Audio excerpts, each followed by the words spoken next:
નમસ્તે, જય માતાજી। મારા દીકરાએ મને એક જાપાની ગ્રાહક સાથેના વ્યાવસાયિક ડિનર માટે બોલાવી। હું ચૂપ રહી અને એવું દર્શાવ્યું કે જાણે મને જાપાની ભાષા સમજાતી નથી, પણ ત્યારે જ મેં મારા દીકરાને કંઈક એવું કહેતા સાંભળ્યો જેણે મને ચોંકાવી દીધી। હું વિશ્વાસ નહોતી કરી શકતી કે હું સાંભળી રહી હતી। દમને તેના હાથમાં ચાનો કપ ઉઠાવ્યો અને તે આત્મવિશ્વાસ સાથે હસ્યો જે મેં ઘણીવાર જોયો હતો, પણ આ વખતે તેની વાતો મારી સાથે નહોતી।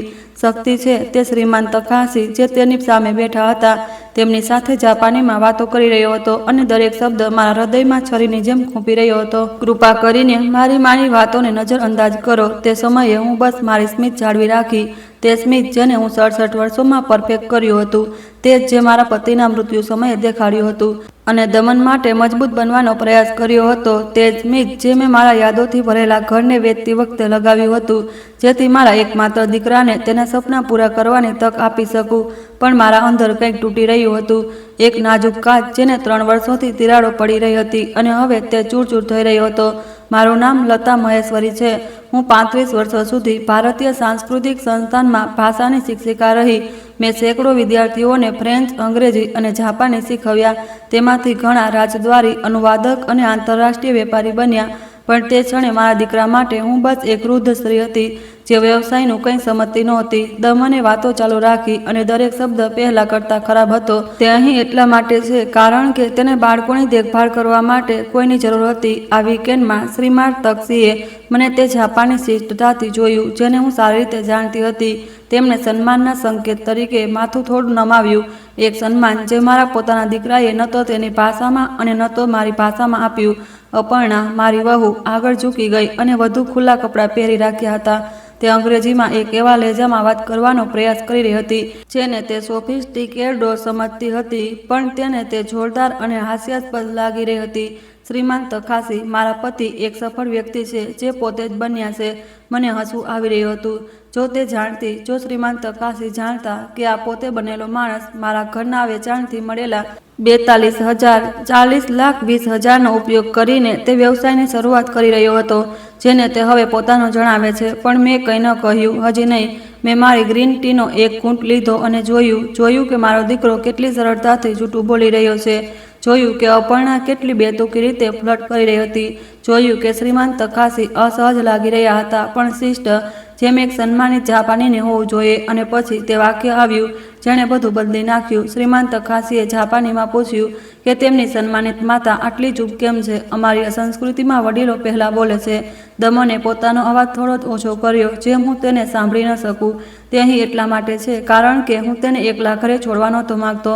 આ સૌથી મોટું જૂઠ હતું, અંતિમ વિશ્વાસઘાત। મારા દીકરાએ એક વિદેશી વેપારીને કહી દીધું કે તેની માતા પાગલ થઈ રહી છે, કે તે અહીં મહેમાન તરીકે નહીં પણ એક બોજ તરીકે છે જેને તે ઘરે છોડી નથી શકતો। મેં મારા કપડાનો નેપકિનને મારા ઘૂંટણ પર કસીને પકડ્યું। મારા હાથ હળવાશથી ધ્રુજી રહ્યા હતા, કમજોરીથી નહીં પણ એક ઠંડા ક્રોધથી જે વર્ષો સુધી જાગી રહ્યો હતો। મારી વાર્તા ચાલુ રાખતા પહેલાં, જો આ કબૂલાત તમારા હૃદયને સ્પર્શે છે તો ચેનલને સબસ્ક્રાઇબ કરો। અહીં અમે તે મહિલાઓની વાસ્તવિક વાર્તાઓ શેર કરીએ છીએ જેમણે ત્યારે પોતાનો અવાજ શોધી કાઢ્યો જ્યારે તેમણે વિચાર્યું કે તેમણે તે હંમેશ માટે ખોઈ દીધો છે। મેં ડિનર ચાલુ રહેવા દીધું જ્યારે મને હસવાનું હતું, મેં સ્મિત કર્યું જ્યારે મને માથું હલાવવાનું હતું, મેં સહમતીમાં માથું હલાવ્યું। હું એક અદ્રશ્ય માતા હતી, એક સજાવટી વૃદ્ધ સ્ત્રી જે દમનને તેના જાપાની ગ્રાહક સામે એક સારા દીકરાની જેમ દેખાવા માટે જોઈતી હતી। પણ આ મોંઘા રેસ્ટોરન્ટમાં સંભાળવામાં આવેલી દરેક વાત મારા મનમાં અંકિત થઈ ગઈ, દરેક જૂઠ, દરેક અપમાન અને મારા અસ્તિત્વના તે ઊંડા સ્થાન પર જ્યાં મેં મારી માતા પાસેથી વારસામાં મળેલી ગરિમાને રાખી હતી। મેં એક યોજના બનાવવાનું શરૂ કર્યું કારણ કે તમે જોશો દમનની ભૂલ 2 વસ્તુઓને ઓછી આંકવાની હતી, મારી યાદશક્તિ અને મારી બુદ્ધિમત્તા। મેં 35 વર્ષો સુધી મારા વિદ્યાર્થીઓને તે શીખવ્યું કે માત્ર ભાષા સંચાર નથી, તે વ્યક્તિ છે। તે સમજવું છે કે બીજા શું વિચારે છે જે તમે નથી સમજતા। અને મેં હમણાં જ સંપૂર્ણ રીતે સમજી લીધું કે મારો દીકરો મારા વિશે શું વિચારે છે। સવાલ હવે એ નહોતો કે હું આના વિશે કંઈક કરીશ કે નહીં, સવાલ એ હતો કે ક્યારે। આ સમજવા માટે હું તે મેજ પર કેવી રીતે પહોંચી એ દેખાડતા કે હું તે ભાષાને નથી સમજતી જેને મેં દાયકાઓ સુધી શીખવી। મારે 3 વર્ષ પાછળ જવું પડશે, તે દિવસ જ્યારે બધું બદલાઈ ગયું। કાર્તિક, મારા પતિ, 5 વર્ષ પહેલાં અચાનક હૃદયરોગના હુમલાથી ચાલ્યા ગયા। એક મંગળવારની સાંજે જ્યારે હું મારા બગીચામાં બુગવેલિયાની સિંચાઈ કરી રહી હતી, તે ફૂલોની વચ્ચે પડી ગયા જે તેમને ખૂબ પસંદ હતા, અને જ્યારે મેં તેમને જોયા જે જઈ ચૂક્યા હતા, ઘર મારા માટે ખૂબ મોટું રહી ગયું. 3 બેડરૂમ, 4 ભાષાઓમાં પુસ્તકોથી ભરેલો એક અભ્યાસખંડ, એક બગીચો જેને કાર્તિકે ધાર્મિક શ્રદ્ધાથી સાચવ્યો હતો. દરેક ખૂણો મને યાદોની ફૂસફૂસાટ કરતો હતો, જે એટલી જ પીડાદાયક હતી જેટલી કે સાંત્વના આપનારી. પણ તે મારું હતું, મારા નામ પર, મારા પૈસાથી ખરીદેલું, ઈમાનદારીથી કામ કરતા. સવારે 5 વાગ્યે ઉઠીને 7 વાગ્યે ક્લાસ આપવા, મધ્યરાત્રિ સુધી પરીક્ષાના પેપર તપાસવામાં વિતાવેલા 35 વર્ષોનું ફળ હતું. પછી એક રવિવારની સાંજે દમન આવ્યો. તેણે અપર્ણાને પોતાના હાથમાં પકડી રાખી હતી જેમ કોઈ મોંઘો સામાન. 3 મહિના પહેલા તેમના લગ્ન થયા હતા, જે મને હાઈ એન્ડમાં પડ્યા હતા. કારણ કે માં, તું તો જાણે છે, તારો એક જ દીકરો છે, તેને તંગ નથી કરી શકતી. માં, મારે તારી સાથે એક મહત્વપૂર્ણ વાત કરવી છે, દમને કહ્યું જ્યારે અપર્ણા પોતાનો મોબાઈલ જોઈ રહી હતી. મને નમસ્તે કર્યા વગર મેં તેના માટે ચા બનાવી, તે જ જે તેને પસંદ હતી. બાળપણથી હું ડોન શોટની મીઠાઈનો લાવીને તેને આપતી હતી. મેં મારી દીકરાની સામે બેસીને તે પ્રેમ અને ચિંતાનું મિશ્રણ અનુભવ્યું જે ફક્ત એક માતા જાણે છે. મારી પાસે એક સુવર્ણ તક છે, તેણે શરૂ કર્યું. તેની આંખો તે ઉત્સાહથી ચમકી રહી હતી જેને હું સારી રીતે જાણતી હતી. એક જાપાની ટેકનિકલનો આયાત વેપાર, ઉચ્ચ ગુણવત્તાના ઓફિસ ઉત્પાદન, વિશેષ સ્ટેશનરી ઉપકરણો. ભારતમાં આ બજાર બિલકુલ નવું છે. માં, હું પહેલાં બની શકું છું. મેં 1 કલાક સુધી સાંભળ્યું, આંકડા, અનુમાન, એક્સેલની શીટમાં લટકાયેલા સપના. અપર્ણા ક્યારેક અમારા ભવિષ્ય અને તે જીવન વિશે ટિપ્પણી કરતી રહી જે અમને મળવું જોઈએ. તને કેટલા પૈસા જોઈએ છે? મેં આખરે પૂછ્યું. 4 કરોડ. શરૂ કરવા માટે દુકાન, પ્રારંભિક ઇન્વેન્ટરી, પરવાનગી, ઉપકરણો. આ ખૂબ પૈસા છે બેટા, એટલે જ હું તારી પાસે આવ્યો છું. માં, તે આગળ ઝૂક્યો, મારી હથેળીઓના પોતાના ગરમ હાથોમાં લઈને, જેનાથી મારી બધી શંકાઓ દૂર થઈ ગઈ. મને ખબર છે કે ઘરની કિંમત આનાથી વધુ છે. જો તું તેને વેચે છે અને મને સમર્થન આપે છે તો હું વચન આપું છું કે આપણે ભાગીદાર બનીશું. તારા પૈસા, મારું કામ, હંમેશની જેમ સાથે. દમન, આ ઘર મારા માટે બધું છે, તારા પિતા અને હું. અપર્ણાએ પહેલીવાર સીધું મને કહ્યું, સ્વાર્થી ન બનો. તને આટલા મોટા ઘરની શું જરૂર છે? દમન, તારો એકલો દીકરો છે. શું તું તેને સફળ નથી જોવા માંગતી? સ્વાર્થી, આ શબ્દ એક ચુંબનની જેમ લાગ્યો. આ ઉપરાંત દમને ચાલુ રાખ્યું, તું અમારી સાથે રહી શકે છે, અમારી સાથે પૂરતી જગ્યા છે. બાળકોને તેમની દાદીની જરૂર છે, પૌત્ર પૌત્રીઓ. આ જાદુઈ શબ્દ જે કોઈ પણ માતાને પીગળાવી દે છે. જ્યારે મેં એક કરાર સ્થાપિત કરવાની વાત કરી તો તેણે કહ્યું, આપણે કાગડોની જરૂર નથી, અમે પરિવાર છીએ. માં, પરિવાર પર વિશ્વાસ કરાય છે. શું તું તારા દીકરા પર વિશ્વાસ નથી કરતી? આ પ્રશ્ન, આ જ પ્રશ્ન જે મને મેન્યુપ્લેટ પીડિતો તરીકે ઉપયોગ કરે છે. મેં 2 અઠવાડિયા પછી વેચાણના કાગળ પર હસ્તાક્ષર કર્યા. ઘર 40 લાખમાં વેચાયું. મેં દમનને દરેક એક પૈસો આપ્યો જે કાર્તિક અને મેં 40 વર્ષોમાં કમાવ્યો હતો. હું તને વ્યાજ સાથે પાછો આપીશ. માં, 2 વર્ષમાં તું લાભમાં રહીશ. તને ગર્વ મહેસૂસ થશે. અમે ક્યારેય કંઈ લખ્યું નહીં, ન કરાર, ન કોઈ નોટ, ન કોઈ ઔપચારિક રસીદ, કારણ કે અમે પરિવાર છીએ. હું નારબેટના 1-2 રૂમવાળા એપાર્ટમેન્ટમાં જતી રહી. કંઈ ખાસ નહીં, પણ ઠીક હતું. મારા ફર્નિચર, પુસ્તકો, યાદો 60 વર્ગ મીટરમાં સંકુચિત થઈ ગઈ. કાર્તિકના બોગનવેલિયાનો બગીચો અજાણ્યાઓના હાથમાં જતો રહ્યો. શરૂઆતના મહિનાઓ કઠિન હતા. એક એવી જગ્યા પર જાણવું જે મારા પગલાઓને નહોતી જાણતી. એક ચૂલા પર રસોઈ કરવી જે મારો નહોતો. એક બારીમાંથી જોવું જે બગીચા તરફ નહોતી, જ્યાં કાર્તિક પડી ગયા હતા. પણ દમને મને મળવા આવતો હતો, બાળકોને લાવતો હતો. મેટ્યો 4 વર્ષનો હતો, રેગીના 2. તે દર અઠવાડિયે મને ફોન કરતો કે વેપાર કેવો ચાલી રહ્યો છે? ધીમે ચાલી રહ્યો છે માં, પણ ઠીક છે. આ વસ્તુઓ સમય લે છે. હું રાહ જોતી રહી, વિશ્વાસ કરતી રહી, કારણ કે તે મારો દીકરો હતો. પછી અપર્ણા 3જા બાળક માટે ગર્ભવતી થઈ. 4 મહિનામાં તેણે બાળક ગુમાવ્યું. આ તેમના માટે વિનાશ કર્યું હતું અને હું ત્યાં હતી, રસોઈ કરતી, સફાઈ કરતી, મેટ્યો અને રેગિનાની સંભાળ રાખતી જ્યારે તેઓ શોકમાં હતા. જો તું ન હોત તો અમે નહોતા જાણતા કે શું કરત. સાસુમાં અપર્ણાએ એક રાત કહ્યું અને તે ક્ષણે મને લાગ્યું કે તે અંતતઃ મને જોઈ રહી છે. પણ તે નુકસાન પછી કંઈક બદલાઈ ગયું. જેમ અપર્ણાએ નક્કી કર્યું કે દુનિયાએ તેને કંઈક આપવાનું છે અને હું તે દુનિયાનો ભાગ હતી જેને ચૂકવવું જોઈએ. ભેટો અલગ થઈ ગઈ. માં, શું તું બાળકોનું ધ્યાન રાખી શકે છે?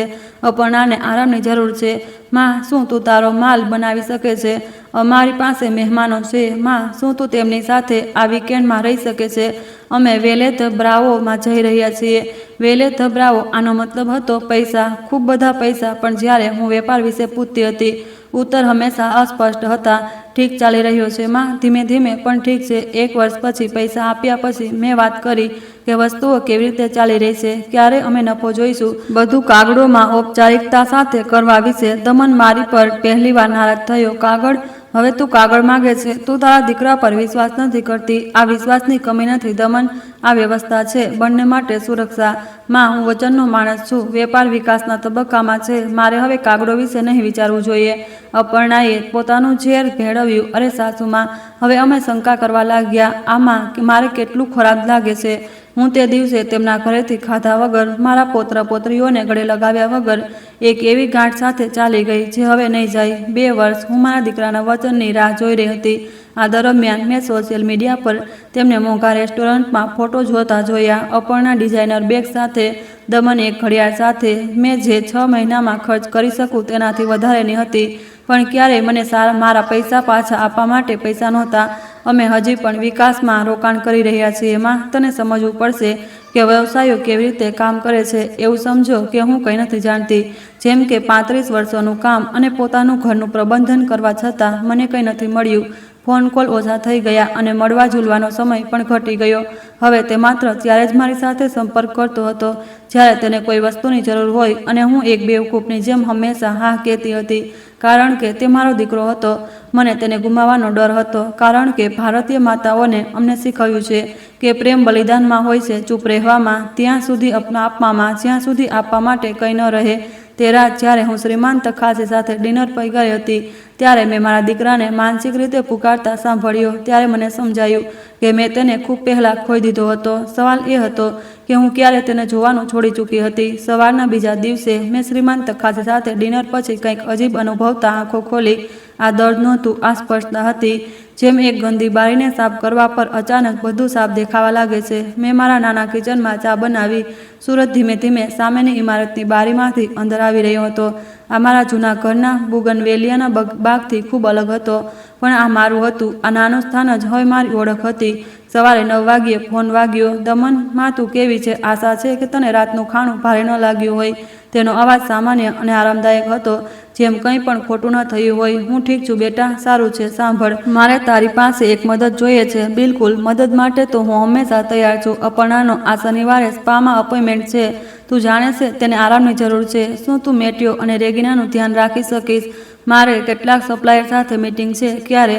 સવારે 8 વાગ્યે. બાળકો નાસ્તામાં સિરિયલ લેશે. વધારે મુશ્કેલ નથી. બસ તારે સાંજે 6 વાગ્યે કે 7 વાગ્યા સુધી તેમની સાથે રહેવાનું છે. 11 કલાક. 11 કલાક પોતાના પૌત્ર પૌત્રીઓની દેખભાળ કરવી. જ્યારે મારો દીકરો કામ કરી રહ્યો હતો અને મારી વહુ પોતાના નખ બનાવડાવી રહી હતી. શું તું મને તારા વિસ્તારથી મેટ્રો સુધી લઈ આવી શકે છે? અરે માં, તે ખૂબ દૂર છે. ઉબર લઈ લે, હું પછી પૈસા તને આપી દઈશ. પછી આ શબ્દ જે ક્યારેક ક્યારેક થતો. ઠીક છે દમન, તું સૌથી શ્રેષ્ઠ છે. માં, બાળકો તને ખૂબ પ્રેમ કરે છે. તેણે અલવિદા કહ્યા વગર ફોન મૂકી દીધો. હંમેશની જેમ હું ફોનને જોતી રહી ગઈ. મને યાદ આવ્યું જ્યારે દમન નાનો હતો અને સ્કૂલથી દોડતો આવતો હતો. માં, મેં પરીક્ષામાં 10 નંબર લાવ્યા. તે દોડીને મારી તરફ આવતો અને મને ગળે લગાવતો, જેમ બાળકોમાં હોય છે. તે બાળક ક્યાં જતો રહ્યો? શનિવારે હું તેના ઘરે લોમાસ ચાપુલટેકમાં સવારે 8 વાગ્યે પહોંચી. મેં 2 બસો અને એક ઉબર લીધી, જે મને 180ની પડી. દમન ત્યાં નહોતો. અપર્ણા સ્પોર્ટ પેન્ટમાં બહાર આવી. વાળ યોગ્ય રીતે બનેલા, નખ નવા બનેલા. અરે સાસુમાં, તમે આવી ગયા. બાળકો ટીવી જોઈ રહ્યા છે. ફ્રીજમાં પડશે. તેમને વધારે ખાંડ ન ખાવા દેતા. ઠીક છે, હું સાંજે 7 વાગ્યા સુધી પાછી આવીશ. પછી કેટલાક મિત્રો સાથે ખાવાનું છે. તમે જાણો છો, નેટવર્કિંગ. તે પોતાની સફેદ BMW ચાલી ગઈ. નેટવર્કિંગ. જ્યારે જેણે 35 વર્ષ કામ કર્યું, મને પાછા જવા માટે ટેક્સીના પૈસા પણ નહોતા. મેટ્યો હવે 7 વર્ષનો હતો. રેગિના 5. તે ખૂબ પ્યારા હતા. તેમના પિતાની આંખો અને તેમના દાદાનું સ્મિત હતું. કાર્તિક દાદી. રેગિનાએ મને જોતા ચીસ પાડી. તેમને દોડીને મને ગળે લગાવી. ઓછામાં ઓછું તે હજી પણ મને જોઈને ખુશ થતી હતી. મેટ્યોએ પોતાના આઈપેડ પરથી નજર ઉઠાવી. નમસ્તે દાદી, શું જોઈ રહ્યો છે? મારા પ્રિય વિડીયો. વાતચીત ત્યાં જ ખતમ થઈ ગઈ. 7 વર્ષનો બાળક હવે ઉદાસીનતા શીખી રહ્યો હતો. મેં નાસ્તો તૈયાર કર્યો. સ્ક્રેમ્બલ્ડ ઈંડા, રિફ્રાઈન્ડ બીન્સ અને ટોર્ટિલાસ, જે હું મારા ઘરેથી લાવી, કારણ કે તેમના અહીં માત્ર આયાતી બ્રેડ હતી. રેગિનાએ ભૂખથી ખાધું. મેટ્યોએ થોડું જમ્યું. માં કહે છે કે અમારે ઓછા કાર્બ ખાવા જોઈએ. તું 7 વર્ષનો છે મેટ્યો. કાર્બ તારા માટે સારા હોય છે. માં કહે છે ના. અપર્ણા. હંમેશા અપર્ણા. તેનો અવાજ હંમેશા મારી પાસે. અમે દિવસ રાત રમતા વિતાવ્યો. ઠીક છે, મેં રમવાનો પ્રયાસ કર્યો. રેગીના ઈચ્છતી હતી કે હું તેને વાર્તાઓ સંભળાવું. મેટ્યો પાછો આઈપેડ પર જવા માંગતો હતો. શું તું મને જણાવી શકે છે કે જ્યારે મારા પપ્પા નાના હતા? રેગીનાએ એક રાજકુમારીની કિતાબના પાના પલટાવતા પૂછ્યું. તારા પપ્પા તોફાની હતા. એકવાર તે બગીચાના ઝાડ પર ચડી ગયા અને ઉતરવા નહોતા માંગતા. તારા દાદા કાર્તિકને તેમના માટે ચડવું પડ્યું. શું અમારી પાસે બગીચો હતો? હા મારા પ્રિય, એક ખૂબસૂરત બગીચો, બુગનવેલિયાના ફૂલો સાથે. બુગનવેલિયા શું છે? ફૂલ. સૌથી ખૂબસૂરત. તમારી પાસે બગીચો કેમ નથી? 5 વર્ષની એક બાળકીનો માસૂમ સવાલ. આ સવાલ 1000 ટોણાઓથી વધારે ચોટીલ હતો, કારણ કે મેં તારા પપ્પાના વ્યવસાયમાં મદદ કરવા માટે ઘર વેચી દીધું. શું તેણે તમને પૈસા આપ્યા? મેટ્યોએ પહેલીવાર આઈપેડ પરથી નજર ઉઠાવી. વડીલો બાળકો સાથે પૈસા વિશે વાત નથી કરતા. મેં ધીમેથી કહ્યું. મા અને પાપા દર સમયે પૈસા વિશે વાત કરે છે, મેટ્યોએ જવાબ આપ્યો. પપ્પા કહે છે કે પૈસા સૌથી મહત્વપૂર્ણ છે. પૈસા વિના તું કોઈ નથી. 7 વર્ષ. એક 7 વર્ષનો બાળક આ બધું શીખી ચૂક્યો હતો. પૈસા મહત્વપૂર્ણ છે, મેં કહ્યું, પણ કેટલીક વસ્તુઓ વધુ મૂલ્યવાન હોય છે, જેમ કે પ્રેમ, સન્માન, વચન. વચન રમકડા નથી ખરીદતું, મેટ્યોએ કહ્યું, ફરીથી પોતાની સ્કીન પર પાછા ફરતા. હું ચૂપ રહી, કારણ કે તે સાચો હતો. દમન અને અપર્ણા દ્વારા બનાવવામાં આવેલી આ દુનિયામાં વચનની કોઈ કિંમત નહોતી. અપર્ણા રાત્રે 9 વાગ્યે પાછી આવી. 2 કલાક મોડી. તે ખરીદીની થેલીઓ આમ તેમ લઈને આવી. ઓહ સાસુમાં, માફ કરજો, સમયનું ધ્યાન ન રહ્યું. તેણે કહ્યું. બાળકો ખૂબ સારા રહ્યા. ખૂબ સારું, તેઓ હવે સૂઈ ગયા છે. સાસુએ સ્મિત કરતા કહ્યું. શું તમારે ઓટો બોલાવવું જોઈએ? લતાએ કહ્યું. મને 300 મળ્યા, જે મેં મારા દિવસની 11 કલાકની મહેનત અને ખાવાના ખર્ચ ક્યાં કર્યા. આભાર બધા માટે. તું તો અદ્ભુત છે. ઓટોએ તેને રાત્રે 10 વાગ્યે તેના ફ્લેટ પર છોડી દીધી અને તેણે ધીમે ધીમે સીડીઓ ચડી. તેના ઘૂંટણ હવે પહેલાં જેવા નહોતા રહ્યા. તે પોતાના નાના ઘરમાં ગઈ અને સોફા પર બેસી ગઈ, જે તેણે પોતાના જૂના ઘરેથી લાવી હતી. તે રડી પડી. તેણે બોગનવેલિયાના બાગ માટે, કાર્તિક માટે, જે હવે તેને એ જણાવવા માટે નહોતા કે શું કરવું, અને હવે 42 લાખ માટે, જે હવે હવામાં ઉડી ચૂક્યા હતા, માટે રડ્યા. મેં ખુદ માટે, તે મહિલા માટે જે હું હતી, અને તે મહિલા માટે જીવ બની રહી હતી. રડ્યા. પણ જેમ જેમ હું રડી રહી હતી, મારા અંદર કંઈક બીજું વધી રહ્યું હતું, ઠંડુ અને દ્રઢ. કારણ કે જુઓ, હું કોઈ બેબસ સ્ત્રી નહોતી. મેં દાયકાઓ સુધી શૈક્ષણિક પ્રણાલી, સંસ્થાકીય નીતિઓ અને શ્રમિક સંઘની વાતચીતનો નેરેટિવ કરી હતી. મને શું વિચારવા લાગ્યું એ હું આ સ્થિતિને સંભાળી નથી શકતી.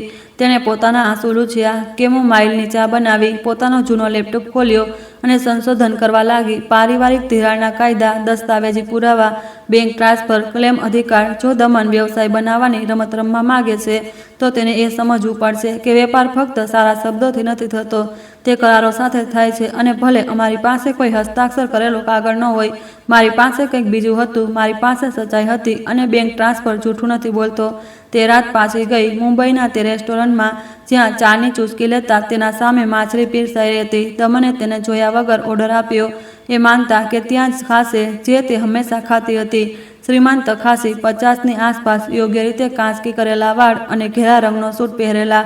એક એવા વ્યક્તિ જેમની શિક્ષા પેઢીઓથી હતી, ન કે હાલમાં કમાયેલા ધનથી. તમારી માતા ખૂબ શાંત છે, તેમણે જાપાનીમાં કહ્યું, જ્યારે તેમણે ચોપસ્ટિકથી થોડી માછલી ઉઠાવી. દમને સ્મિત કર્યું. તે સ્મિત જે તેણે 1000 વાર જોયું હતું જ્યારે તે કોઈને પ્રભાવિત કરવા માંગતો હતો. તે હંમેશા શાંત રહે છે, વધારે નથી બોલતી, લતાએ કહ્યું. પણ તેના સ્વરમાં કંઈક એવું હતું જે દમનને એવી જૂની વસ્તુની જેમ દેખાઈ રહ્યું હતું, જેને બસ સહન કરવાનું છે. અપર્ણાએ પોતાની મજબૂત અંગ્રેજીમાં કહ્યું. અમે આ ભાગીદારી માટે ખૂબ ઉત્સુક છીએ. શ્રીમાન તખાસી, આ કરાર અમારા જીવનને બદલી નાખશે. શ્રીમાન તખાસીએ વિનમ્રતાથી સ્મિત કર્યું, પણ આંખોમાં અસહજતા હતી. આ કરાર મહત્વપૂર્ણ છે, તેમણે જાપાનીમાં ઉત્તર આપ્યો. 850 ચીની રૂજે, રૂપિયા માસિક 3 વર્ષો માટે. મારે એ સુનિશ્ચિત કરવું છે કે મારી કંપની ગંભીર લોકો સાથે વેપાર કરી રહી છે. દમને પોતાની ખુરશી પર સીધા બેસીને પોતાની છાતીને પહોળી કરી.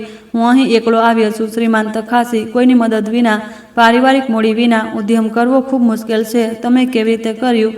મેં સખત મહેનત કરી, વર્ષો સુધી બચત કરી, સમજદારીથી રોકાણ કર્યું, આપૂર્તિઓ સાથે વાતચીત કરી. મેં જે કંઈ હતું બધું દાવ પર લગાવી દીધું. તમારો મતલબ છે, દીકરા? અપર્ણાએ સ્પેનિશમાં ઉમેર્યું, એ માનતા કે તખાસી સમજી નહીં શકે. મારા પતિ વ્યવસાયના જીનિયસ છે. મને ખબર હતી કે જ્યારે મેં તેમને જોયા તે સફળ થશે. શ્રીમાન તખાસીએ ચાનો ઘૂંટ લીધો. તેમણે પહેલીવાર રાત્રે લતાએ સીધું જોયું. તમે તમારા દીકરાના વ્યવસાય વિશે શું વિચારો છો? દમને તણાવ અનુભવ્યો. તેને જોયું તે ક્ષણિક આંતક, પછી તેનો માસ્ક ફરીથી સ્થાન પર આવી ગયો. મારી માતાને વેપાર વિશે વધારે સમજ નથી, તેણે સ્પેનિશમાં કહ્યું, પણ તખાસીએ જાપાનીમાં પૂછ્યું હતું અને ઉત્તરની અપેક્ષા કરી રહ્યા હતા. લતાએ એક ખાલી સ્મિત આપ્યું, તે સ્મિત જે તેણે પરફેક્ટ કર્યું હતું. તેણે માથું હલાવ્યું, જેમ તે સમજી નથી રહી. દમને રાહતનો શ્વાસ લીધો. તે મોટી છે અને વેપાર વિશે વધારે નથી સમજતી. તખાસીએ હળવાશથી ભ્રમર ઉઠાવી. જાપાની સંસ્કૃતિમાં વડીલોનું અપમાન કરવું અક્ષમ્ય છે. તેણે જોયું કે તખાસીની નજરોમાં દમનની ધારણા બદલવા લાગી, પણ તેના દીકરાને આનો ખ્યાલ ન આવ્યો. મારી માતાએ પોતાની પૂરી જિંદગી એક શિક્ષિકા તરીકે કામ કર્યું. શાનદાર મહિલા, દમને કહ્યું. દમને ક્યારેય વેપારની દ્રષ્ટિ ન રાખી. તે પોતાની પેન્શન પર આરામથી જીવતા હતા. આરામથી. તે 60 વર્ગ મીટરના એક ફ્લેટમાં રહી રહી હતી, જ્યારે પહેલાં તે 200 વર્ગ મીટરના એક ઘરમાં રહેતી હતી. તેણે દાંતના ડૉક્ટર પાસે જવાનું બંધ કરી દીધું હતું, કારણ કે તે આવશ્યક ઉપચારનો ખર્ચ ઉઠાવી નહોતી શકતી. તે છેલ્લા 3 વર્ષથી તે જ કપડાં પહેરી રહી હતી, પણ તેના માટે આરામદાયક હતું. સમજી ગયો, શ્રીમાન તખાસીએ કહ્યું. તેમનો સ્વર થોડો ઠંડો થઈ ગયો હતો. પછી તે એક ક્ષણ આવ્યો, તે ક્ષણ જે હંમેશા માટે મારી આત્માને અંકિત થઈ જશે. તમે તમારી માતાને આ રાત અહીં કેમ લાવ્યા? શ્રીમાન તખાસીએ સીધું પૂછ્યું. અવારનવાર આ રાત્રિ ભોજન ફક્ત વ્યાપારિક ભાગીદારોની વચ્ચે હોય છે. દમન થોડીવાર માટે ઝીંકા. બસ એક ક્ષણ, પણ એટલો કે મને ખબર પડે કે કંઈક ઠીક નથી. તેણે ચારે બાજુ જોયું, સુનિશ્ચિત કર્યું કે વેટર પાસે નથી, અને થોડો આગળ ઝૂક્યો. શ્રીમાન તખાસી, ખરેખર મારી માતાની માનસિક સ્થિતિ ઠીક નથી. તે ડિમેન્શિયાના શરૂઆતની લક્ષણ દેખાડી રહી છે. દુનિયા જાણે થંભી ગઈ. હું તેને એકલો છોડવા નહોતો માંગતો, એટલે તેને લાવ્યો. ક્યારેક ક્યારેક તે ભ્રમિત હોય છે, પણ રાત્રે આ વધુ વધી જાય છે, એટલે મારે તેની દેખભાળ કરવી પડે છે. અપર્ણાએ ચિંતિત દેખાતા માથું હલાવ્યું. અમારા માટે પરિવાર છે, તમે જાણો છો. તખાસીની નજરો હવે સંપૂર્ણપણે અલગ હતી. આ હવે ફક્ત વ્યાવસાયિક શિષ્ટાચાર નહોતો, પણ દયાળુતા હતી. દયાળુતા તે ગરીબ વૃદ્ધ મહિલા માટે, જેણે આ પણ નહોતું ખબર કે તે ક્યાં છે. મેં મારા ચાના પ્યાલામાંથી એક ઘૂંટ લીધો, પોતાનો ચહેરો શાંત રાખ્યો, પણ અંદરથી કંઈક એવું તૂટી ગયું કે મને ખબર હતી કે હું ક્યારેય તેવી નહીં રહું જે પહેલાં હતી. મારો દીકરો, મારો એકમાત્ર દીકરો, તે બાળક જેણે મારી કૂખમાં પડીને મોટો થયો, જેને મેં એકલે મારા પતિના નિધન પછી પાડ્યો, જેને મને પોતાના ગ્રાહકને પ્રભાવિત કરવા માટે માનસિક રીતે કમજોર કહ્યું. તેણે મને એક સહાયકની જેમ ઉપયોગ કર્યો, એક દેખાડવા માટે કે તે એક સારો દીકરો છે, જે પોતાની બીમાર માતાની દેખભાળ કરે છે. મને લાગે છે કે પોતાની માતાનું ધ્યાન રાખવું પ્રશંસનીય છે, શ્રીમાન તખાસીએ જાપાનીમાં કહ્યું. દમન હસ્યો. આ સૌથી ઓછું છે જે હું કરી શકું છું. આખરે તેણે મને જીવન આપ્યું. તેની વૃદ્ધાવસ્થામાં દેખભાળ કરવી મારું કર્તવ્ય છે. શું શબ્દ તે જાપાનમાં? તખાસી શાને કહ્યું. વડીલોનું સન્માન કરવામાં આવે છે, તેમના શબ્દોને જ્ઞાન માનવામાં આવે છે. તમારી માતા ક્યારેક ક્યારેક બબડાટ કરે છે, દમને હળવા હાસ્યમાં કહ્યું, જેમ આ મજેદાર હોય, પણ કંઈ પણ સાર્થક નહોતું. અપર્ણાએ ઉમેર્યું. ગયા અઠવાડિયે તે કહી રહી હતી કે અમે તેને કંઈક પાછું આપવાનું વચન આપ્યું હતું. તમે જોઈ શકો છો કે તે કેવી હોય છે. તે બંને હસી પડ્યા. મારો દીકરો અને તેની પત્ની તે વૃદ્ધ મહિલા પર હસી રહ્યા હતા, જે પૈસા પાછા માંગી રહી હતી. શ્રીમાન તખાસી ન હસ્યા. શું તમે તેને કંઈ વચન આપ્યું હતું? ના, દમને જલ્દીથી સ્પષ્ટ કર્યું. આ તેની કલ્પનાની વાતો છે. ડૉક્ટર કહે છે કે આ તેની સ્થિતિમાં સામાન્ય છે. કયો ડૉક્ટર? તે ક્યારેય ડૉક્ટર પાસે નહોતી ગઈ. તેને એ પણ નહોતું ખબર કે તે બીમાર છે. રાતનું ભોજન ચાલુ રહ્યું. તે કરારની શરતો, ડિલિવરીની તારીખો, ટકાવારી અને લાભો પર વાત કરી રહ્યા હતા. હું ચૂપ રહી, જોતી રહી, શીખતી રહી. મેં શીખ્યું કે મારો દીકરો જેટલો સારો જૂઠો હતો, તેનાથી ક્યાંય વધારે હતો. મેં શીખ્યું કે અપર્ણા એક સક્રિય સહયોગી હતી, નિર્દોષ શિકાર નહીં. પણ મેં કંઈક વધુ મહત્વપૂર્ણ શીખ્યું. મેં શીખ્યું કે શ્રીમાન તખાસી એક સન્માનિત વ્યક્તિ હતા. તે જોયું કે તેમની શારીરિક ભાષા કેવી રીતે બદલાઈ રહી હતી, તેમના ઉત્તર કેવી રીતે ટૂંકા થતા જઈ રહ્યા હતા, કેવી રીતે દમન દ્વારા મારા વિશે દરેક અપમાનજનક શબ્દની સાથે તેમનો ઉત્સાહ ઠંડો થતો જઈ રહ્યો હતો. જાપાની સંસ્કૃતિમાં તમે ઘણી વસ્તુઓ વિશે જૂઠું બોલી શકો છો, પણ તમે તમારા વડીલોનું સન્માન નથી કરી શકતા અને જવાબમાં સન્માનની અપેક્ષા નથી રાખી શકતા. દમન પોતાની ખુદની કબર ખોદી રહ્યો હતો અને તેને આનો ખ્યાલ નહોતો. રાતનું ભોજન લગભગ 11 વાગ્યે સમાપ્ત થયું. તખાસીએ શિષ્ટાચારથી વિદાય લીધી. હું શરતોની સમીક્ષા કરીશ અને આવતા અઠવાડિયે તમારો સંપર્ક કરીશ. દમન ખુશીથી ચમકી રહ્યો હતો. અપર્ણા પહેલાથી જ એ વિચારી રહી હતી કે તે પૈસા કેવી રીતે ખર્ચ કરશે. કોઈએ પણ મને ન પૂછ્યું કે હું કેવી રીતે ઘરે જઈશ. કોઈએ પણ મને લઈ જવાની ઓફર ન કરી. માં, શું તમે ઠીક છો? શું તમારા માટે મોડું નથી થઈ રહ્યું? મેં માથું હલાવ્યું, સ્મિત કર્યું, કંઈક બેતૂકું બબડાવ્યું. દમને સંતોષથી માથું હલાવ્યું. અમે તમારા માટે ઉબેર બોલાવ્યો છે. લો, અહીં કોડ છે. તેમણે મને એક કારમાં નાખી દીધી, એ જોયા વગર કે તે ચાલી નીકળી છે. તે હાથોમાં હાથ નાખીને પોતાના ઉજ્જવળ ભવિષ્યનું જશ્ન મનાવતા ચાલી ગયા. ઉબેરની પાછળની સીટ પર મેં અંતતઃ મારા મુખોટાને ગિરાવી દીધો. ડ્રાઈવરે મને રિયર વ્યૂ મિરરમાં જોયું. ઠીક છે મેડમ. હા, મેં બિલકુલ સાચી હિન્દીમાં ઉત્તર આપ્યો. બિલકુલ, એક પણ ભ્રમ વિના. હું સંપૂર્ણપણે ઠીક છું. તેમણે મને આશ્ચર્યથી જોયું, પણ વધુ કંઈ ન કહ્યું. હું અડધી રાત પછી મારા ફ્લેટમાં પહોંચી. મેં દરવાજો બંધ કર્યો અને પછી ફક્ત ત્યારે જ મેં તે ઘટનાની વિશાળતાને અનુભવી. હું મારા જૂના સોફા પર બેસી ગઈ, તે જ જેના પર કાર્તિક વાંચતા હતા, તે જ અમે 30 વર્ષ પહેલાં સાન્ટા ફિલિપેની મંડીમાંથી ખરીદ્યો હતો. અને મેં સ્પષ્ટતા સાથે કંઈક સમજ્યું. હું વધુ રડી નથી શકતી, હું વધુ રાહ નથી જોઈ શકતી. હું તે અદૃશ્ય માતા તરીકે નથી રહી શકતી જે બધું સહન કરે છે પોતાના દીકરાને ગુમાવવાના ડરથી, કારણ કે મેં તેને પહેલેથી જ ખોઈ દીધો હતો. દમન જે હતો તે ક્યારનો મરી ચૂક્યો હતો. તે કદાચ હવે ક્યારેય તેવો નહોતો જેવો મેં વિચાર્યું હતું. જે બચ્યો હતો તે એક એવો માણસ હતો જે પોતાની માતાને પ્રભાવિત કરવા માટે તેને માનસિક રીતે કમજોર કહેવાની હિંમત રાખતો હતો. અજીબ. અને તે માણસ એક પાઠ શીખશે જેને મારે તેને વર્ષો પહેલાં શીખવવો જોઈતો હતો કે માતાઓ બેવકૂફ નથી હોતી, તે ચૂપકીદી કમજોરી નથી. અને એક 67 વર્ષની મહિલા જેણે દાયકાઓ સુધી પડકારજનક કિશોરોને ભણાવ્યા છે, જેને ઓછી આંકવી સૌથી મોટી ભૂલ હશે. મેં ઉઠીને મારો લેપટોપ ચાલુ કર્યો અને શ્રીમાન તક્ષીને એક પરફેક્ટ જાપાનીમાં ઈમેલ લખવાનું શરૂ કર્યું. કર્સર સ્ક્રીન પર ચમકી રહ્યું હતું. મારા હાથની આંગળીઓ કીબોર્ડ પર ધ્રુજી રહી હતી, ન કે ડરથી, પણ તે ગુસ્સાથી જે ખૂબ સમયથી દબાયેલો હતો. પણ મેં રોકવાનો નિર્ણય લીધો. આ આવેગમાં કાર્ય કરવાનો સમય નહોતો. આ ભાવનાઓને પોતાના નિર્ણયોને ચલાવવાનો સમય નહોતો. 35 વર્ષો સુધી મેં સેંકડો વિદ્યાર્થીઓને શીખવ્યું કે અસલી સમજદારી પ્રતિક્રિયા આપવામાં નહીં, પણ યોજના બનાવવામાં છે. મેં લેપટોપ બંધ કર્યો, ટીથી બનેલું લીંબુ પાણી બનાવ્યું અને મારા નાના બાલ્કનીમાં બેસી ગઈ, જ્યાં મેં 3 ગમલા રાખ્યા હતા, જેમાં પુદીનો અને રોઝમેરી હતી. આ મારા જૂના બાગની તુલનામાં કંઈ નહોતું, પણ આ જીવન હતું. અને જીવન હંમેશા વધવાનો રસ્તો શોધે છે, અહીં સુધી કે સૌથી નાના સ્થાનોમાં પણ. મેં કાર્તિક વિશે વિચાર્યું. તે શું કરત? કાર્તિક એક શાંત માણસ હતો જે સામાન્ય હોસ્પિટલમાં જાળવણી વિભાગમાં કામ કરતો હતો. તે ડૉક્ટર નહોતો અને નહોતો કોઈ મહત્વપૂર્ણ વ્યક્તિ, પણ તેને સન્માન મળતું હતું કારણ કે તેની વાતની કિંમત હતી, કારણ કે જ્યારે તે કંઈ કહેતો હતો તો તે તેને પૂરું કરતો હતો. મારી દીકરી, તે મને કહેતા હતા જ્યારે હું સ્કૂલની કોઈ બેઠકથી નિરાશ થઈને આવતી હતી, જે લોકો સૌથી જોરથી ચીસો પાડે છે તે હંમેશા સાચા નથી હોતા. તે એ જ હોય છે જેમને સૌથી વધારે ડર હોય છે, જે સાચા હોય છે. તે રાહ જુએ છે, યોજના બનાવે છે અને જ્યારે યોગ્ય સમય આવે ત્યારે કાર્ય કરે છે. યોગ્ય સમય. મને એ સમજવાની જરૂર હતી કે હું ખરેખર કેટલી સ્થિતિમાં હતી, મારી પાસે શું હતું અને શું મારે જોઈતું હતું. મેં મારી જૂની નોટબુક કાઢી. આ તે જગ્યા હતી જ્યાં મેં વર્ષો સુધી ઘરના ખર્ચા નોટ કર્યા હતા. હા, હું એવી જ હતી જે દરેક પૈસાને લગતી હતી, જે આવતો અને જતો હતો. કાર્તિક મારા પર પ્રેમથી હસતા હતા. તું લાગે છે કે જેમ મહેસૂલ વિભાગની હિસાબની, પણ આ બધું નોટ કરવાની આદત મને બચાવવાની હતી. મેં પાનું દર પાનું તપાસ્યું. મને સાચી તારીખ મળી. 15 માર્ચ. 3 વર્ષ પહેલાં રોમા કોલોનીનું ઘર વેચવું, 40,20,000. જરા પોતાના સાફ હસ્તાલેખનમાં દમન કાસ્ટેલાનોસ માટે વેપાર માટે ટ્રાન્સફર, મૌખિક ભાગીદારીનું 2 વર્ષમાં પાછું આપવાનું વચન. મેં પછી આપેલા દરેક પૈસાને શોધવાનું ચાલુ રાખ્યું. નાના કર્જ જે વધતા ગયા. મેમાં તાત્કાલિક નગરપાલિકા પરવાનગી માટે, જુલાઈમાં 25,000 કોમ્પ્યુટર ઉપકરણ માટે, ઓક્ટોબરમાં 30,000 જાપાનની યાત્રા માટે. 3 વર્ષમાં કુલ 44,20,000 થઈ ગયા અને મારી પાસે એક પણ સાઇન કરેલો કાગળ નહોતો. હું ઉઠી, મારા નાના ફાઇલર પર તરફ ગઈ જેને મેં મારા પહેલાંના ઘરેથી બચાવ્યો હતો. મેં બેંકના નામવાળી દરાજમાં શોધ્યું. ત્યાં બધા ટ્રાન્સફરની રસીદો હતી.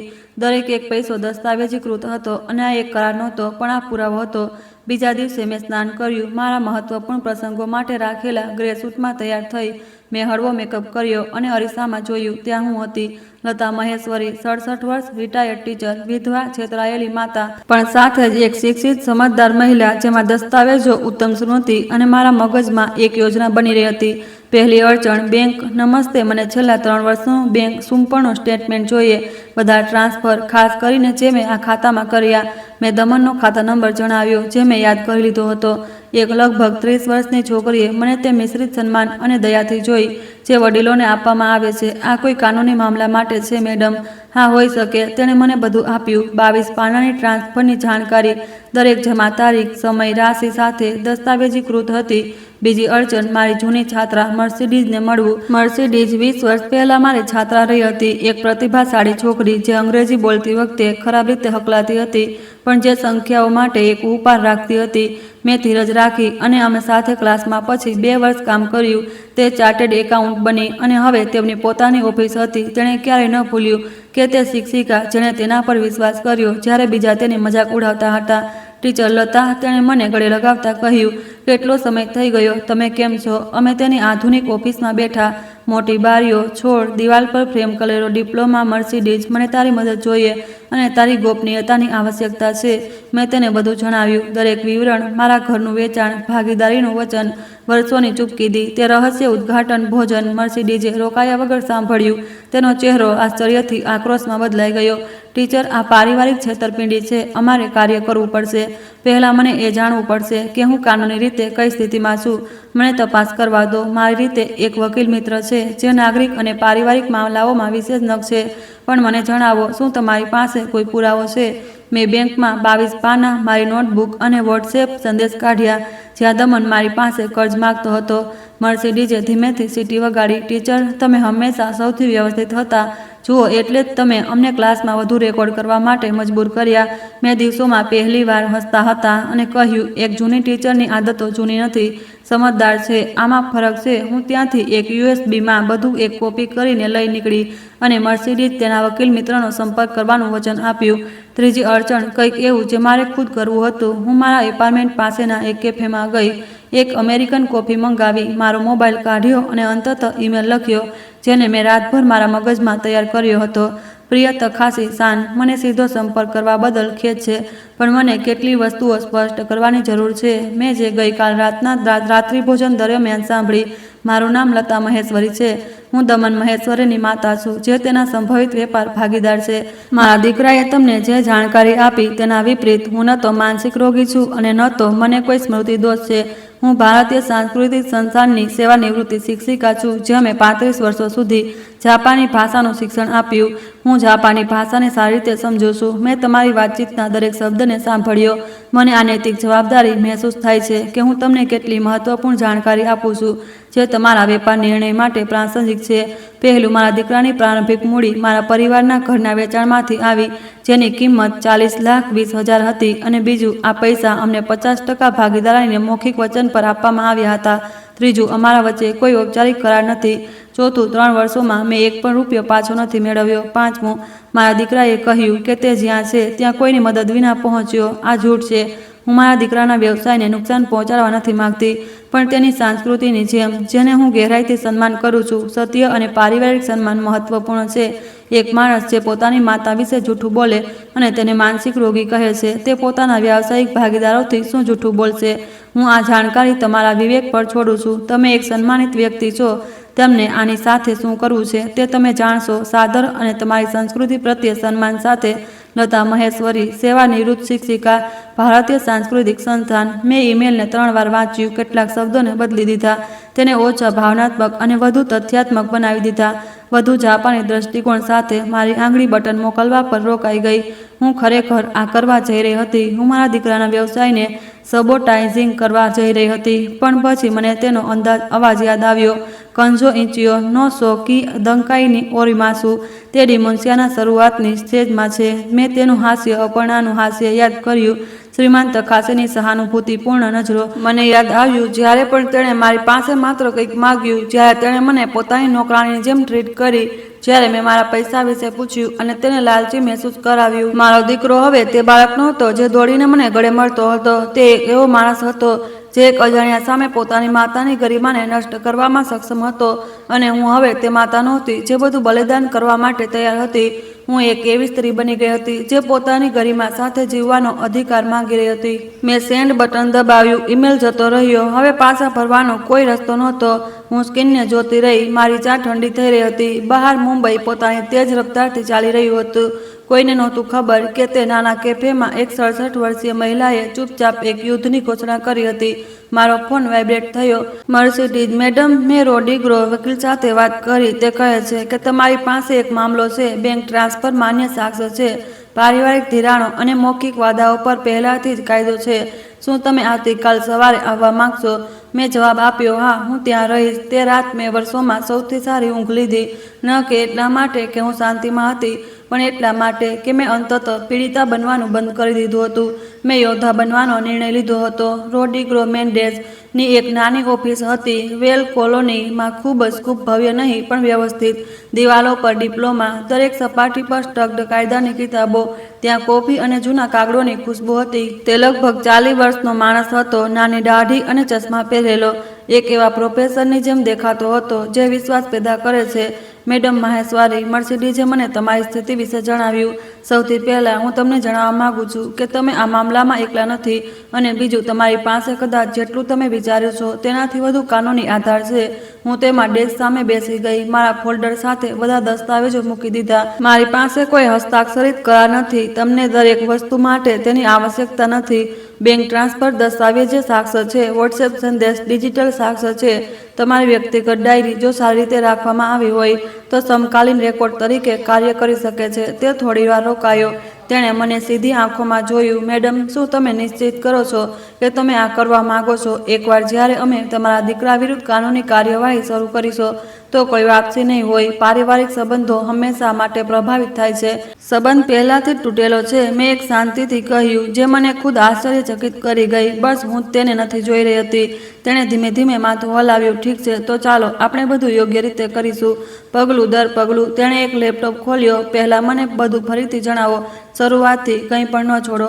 જો તે પ્રાસંગિક લાગે તો પણ વિવરણ મહત્વપૂર્ણ છે. મેં 2 કલાક સુધી વાતચીત કરી. રોડ્રિગોએ રોક્યા વગર નોટ્સ લીધી. ક્યારેક તેણે સવાલ પૂછ્યા, શું તમે ક્યારેય આને ગવાહો સામે ચર્ચા કરી? મેં મારી કિતાબ ક્લબની સહેલીઓથી ઘણીવાર કહ્યું કે મેં દમનને પૈસા ઉધાર આપ્યા છે. તારીખોને યાદ રાખો. મારી પાસે એક ડાયરી છે, હું જોઈ શકું છું. બિલકુલ, તમારા દીકરાના નામ પર સંપત્તિઓ છે. તેમણે 2 વર્ષ પહેલા લોમાસ દે ચાપુલટેકમાં એક ઘર ખરીદ્યું હતું. શું તમને તેમાં મૂલ્યનું અનુમાન છે? મેં જોયું હતું કે જ્યારે તેમણે તેને ખરીદ્યું હતું 80 લાખ. રોડ્રિગોએ પોતાની આંખ ઉઠાવી. શું તેમણે 80 લાખનું ઘર ખરીદ્યું જ્યારે તમને 40 લાખનું ઉધાર ચૂકવવાનું હતું? હા, અને વાહન? અપર્ણાની BMW, દમનની મર્સિડીઝ, બંને નવા. રોડ્રિગોએ હળવાશથી સીટી વગાડી. જેમ મર્સિડીઝે કહ્યું હતું, મેડમ, તમારા દીકરા પાસે ન ફક્ત તમને ચૂકવવા માટે પૈસા છે, પણ તમને 2 ગણા ચૂકવવા માટે પણ પૈસા છે. હું મારા સીનામાં કંઈક અજીબ મહેસૂસ કરી રહી હતી. આ ઠીકથી સંતોષ નહોતો, પણ માન્યતા હતી. 3 વર્ષો સુધી મેં મારા પૈસા માંગવા માટે લાલચી મહેસૂસ કર્યું, અને આ જાણવા મળ્યું કે તેઓ સાચા હતા. ન કે પૈસા ચૂકવવા માટે, પણ અમીરોની જેમ જીવવા માટે. જ્યારે હું ચિકિત્સા ઉપચારોને જણાવ ઠુકરાવી રહી હતી. હવે કઠિન ભાગ આવે છે, રોડ્રિગોએ ચાલુ રાખ્યું. અમારે એક મજબૂત મામલો બનાવવો પડશે. અમે કમજોર સાક્ષ્ય સાથે નથી જઈ શકતા. અમારે બારીકાઈથી કામ કરવું પડશે. તેણે એક સૂચિ કાઢી. અહીં તે વસ્તુઓ છે જે અમારે એકઠી કરવાની છે. આગલા કેટલાક અઠવાડિયામાં મારે ઘણી વસ્તુઓ એકઠી કરવાની હતી. પહેલું, છેલ્લા 5 વર્ષોના બધા બેંક સ્ટેટમેન્ટ. બીજું, કોઈ પણ ઈમેલ જેમાં ઉધારી કે ભાગીદારીનો ઉલ્લેખ હોય. ત્રીજું, વોટ્સએપ સંદેશ, SMS અને કોઈ પણ ડિજિટલ સંચાર. ચોથું, તે લોકોની ગવાહીઓ જે ઉધારી વિશે જાણે છે. પાંચમું, મારા દીકરાની સંપત્તિઓ અને વાહનોનું વર્તમાન મૂલ્યાંકન. છઠ્ઠું, જો સંભવ હોય તો તેના વ્યવસાયની નાણાકીય સ્થિતિની જાણકારી. સાતમું, તેની પોતાની નાણાકીય સ્થિતિ, આવક, ખર્ચ અને ટાળી દેવાયેલી ચિકિત્સા જરૂરતોના દસ્તાવેજો. દમનના વ્યવસાયની જાણકારી અને કેવી રીતે પ્રાપ્ત કરીએ? મેં પૂછ્યું. રોડ્રિગોએ હળવાશથી હસ્યો. સાર્વજનિક વેપાર રજિસ્ટર સાર્વજનિક છે, મેડમ, અને મારી પાસે સંપર્ક છે. બીજા દિવસો ખૂબ જ વ્યસ્ત હતા. હું મારી જિંદગીની જાસૂસ બની ગઈ. મેં દમનને છેલ્લા 3 વર્ષોમાં મોકલેલા બધા ઈમેલની તપાસ કરી. મને ઘણી મહત્વપૂર્ણ વાતો મળી. બેટા, શું તે આપણી ભાગીદારીને ઔપચારિક રૂપ આપવા પર ધ્યાન આપ્યું? મેં લખ્યું. તેનો જવાબ હતો, માં, અમે આના વિશે પહેલાં જ વાત કરી ચૂક્યા છીએ. અમને કાગળની જરૂર નથી. શું તું મારા પર ભરોસો નથી કરતી? એક બીજો ઈમેલ 6 મહિના પછી. દમન, 2 વર્ષ વીતી ચૂક્યા છે. અમે ક્યારે લાભ જોઈશું? તેનો જવાબ હતો, વ્યવસાય વિકાસના તબક્કામાં છે. ધીરજ રાખો. હું આ સમયે આના વિશે ચિંતિત નથી હોઈ શકતો. મેં બધું પ્રિન્ટ કર્યું, દરેક ઈમેલ, દરેક સંદેશ. મેં મારી અભ્યાસના ક્લબની દોસ્તોનો સંપર્ક કર્યો, લિયા, અપેર્ણા અને સોકોરો, તે જે મારી ઉંમરની હતી અને મને દાયકાઓથી જાણતી હતી. શું તમને યાદ છે જ્યારે મેં જણાવ્યું હતું કે મેં દમનના પૈસા ઉધાર આપ્યા હતા? બિલકુલ, લિયાએ કહ્યું. અમને ચિંતા હતી. અમે કહ્યું હતું કે તારે કંઈક લખાવીને સાઇન કરવું જોઈએ. શું તમે આના વિશે ગવાહી આપવા માટે તૈયાર છો? ફોનના બીજી તરફ ચૂપકીદી હતી. અરે લતા, સ્થિતિ ખૂબ ખરાબ છે. ખરાબ તો છે, પણ તમે અમારી સાથે છો. મર્સડીઝે પોતાનું વચન નિભાવ્યું. તેણે દમનના વ્યવસાયની તપાસ કરી. ખબર પડી કે આ માત્ર દમન નહોતો, પણ માહેશ્વરી ઇમ્પોર્ટ્સ નામની એક કંપની હતી. દમનનો 50% અને અપર્ણાનો 50% હિસ્સો હતો. હું ક્યાંય પણ નહોતી. પણ ચોથી ચોંકાવનારી વાત એ હતી કે મેડમ, મેં કંઈક સરસ શોધ્યું. એક દિવસ મને મર્સડીઝે ફોન કર્યો. 1.5 વર્ષ પહેલાં તેમણે એક બીજી કંપની રજીસ્ટર કરી, વેલી પ્રીમિયમ ડેવલપમેન્ટ. પણ 50-50 આનાથી શું મતલબ છે? મેં પૂછ્યું. આનો મતલબ છે કે તેઓ વિવિધીકરણ કરી રહ્યા છે, રિયલ એસ્ટેટમાં રોકાણ કરી રહ્યા છે. અને અનુમાન લગાવો, તેમણે તે કંપની દ્વારા શું ખરીદ્યું? વેલે ધ બ્રાવોની સંપત્તિ. સાચું છે, 47 લાખમાં. અને આ રજીસ્ટર કરવામાં આવ્યું. મારા મગજમાં ગણતરી ચાલી રહી હતી. લોમાસનું ઘર, વેલીનું ઘર, ગાડીઓ, વ્યવસાય. દમન અને અપર્ણા પાસે ઓછામાં ઓછી 1-2 કરોડ જેટલી સંપત્તિ છે. અને બધું મારી બચતથી શરૂ થયું છે. પણ મર્સડીઝે આગળ કહ્યું, મેં તેમની સોશિયલ મીડિયાની તપાસ કરી. તેમની પરવાનગીથી જાહેર છે. ચાલુ રાખો. ગયા વર્ષે યુરોપના 2 પ્રવાસો, એક ન્યૂયોર્કનો બ્રાન્ડેડ ઘડિયાળો, ડિઝાઇનર કપડાં, મોંઘા રેસ્ટોરન્ટ. અપર્ણા ઇન્સ્ટાગ્રામ પર બધું દેખાડી રહી છે.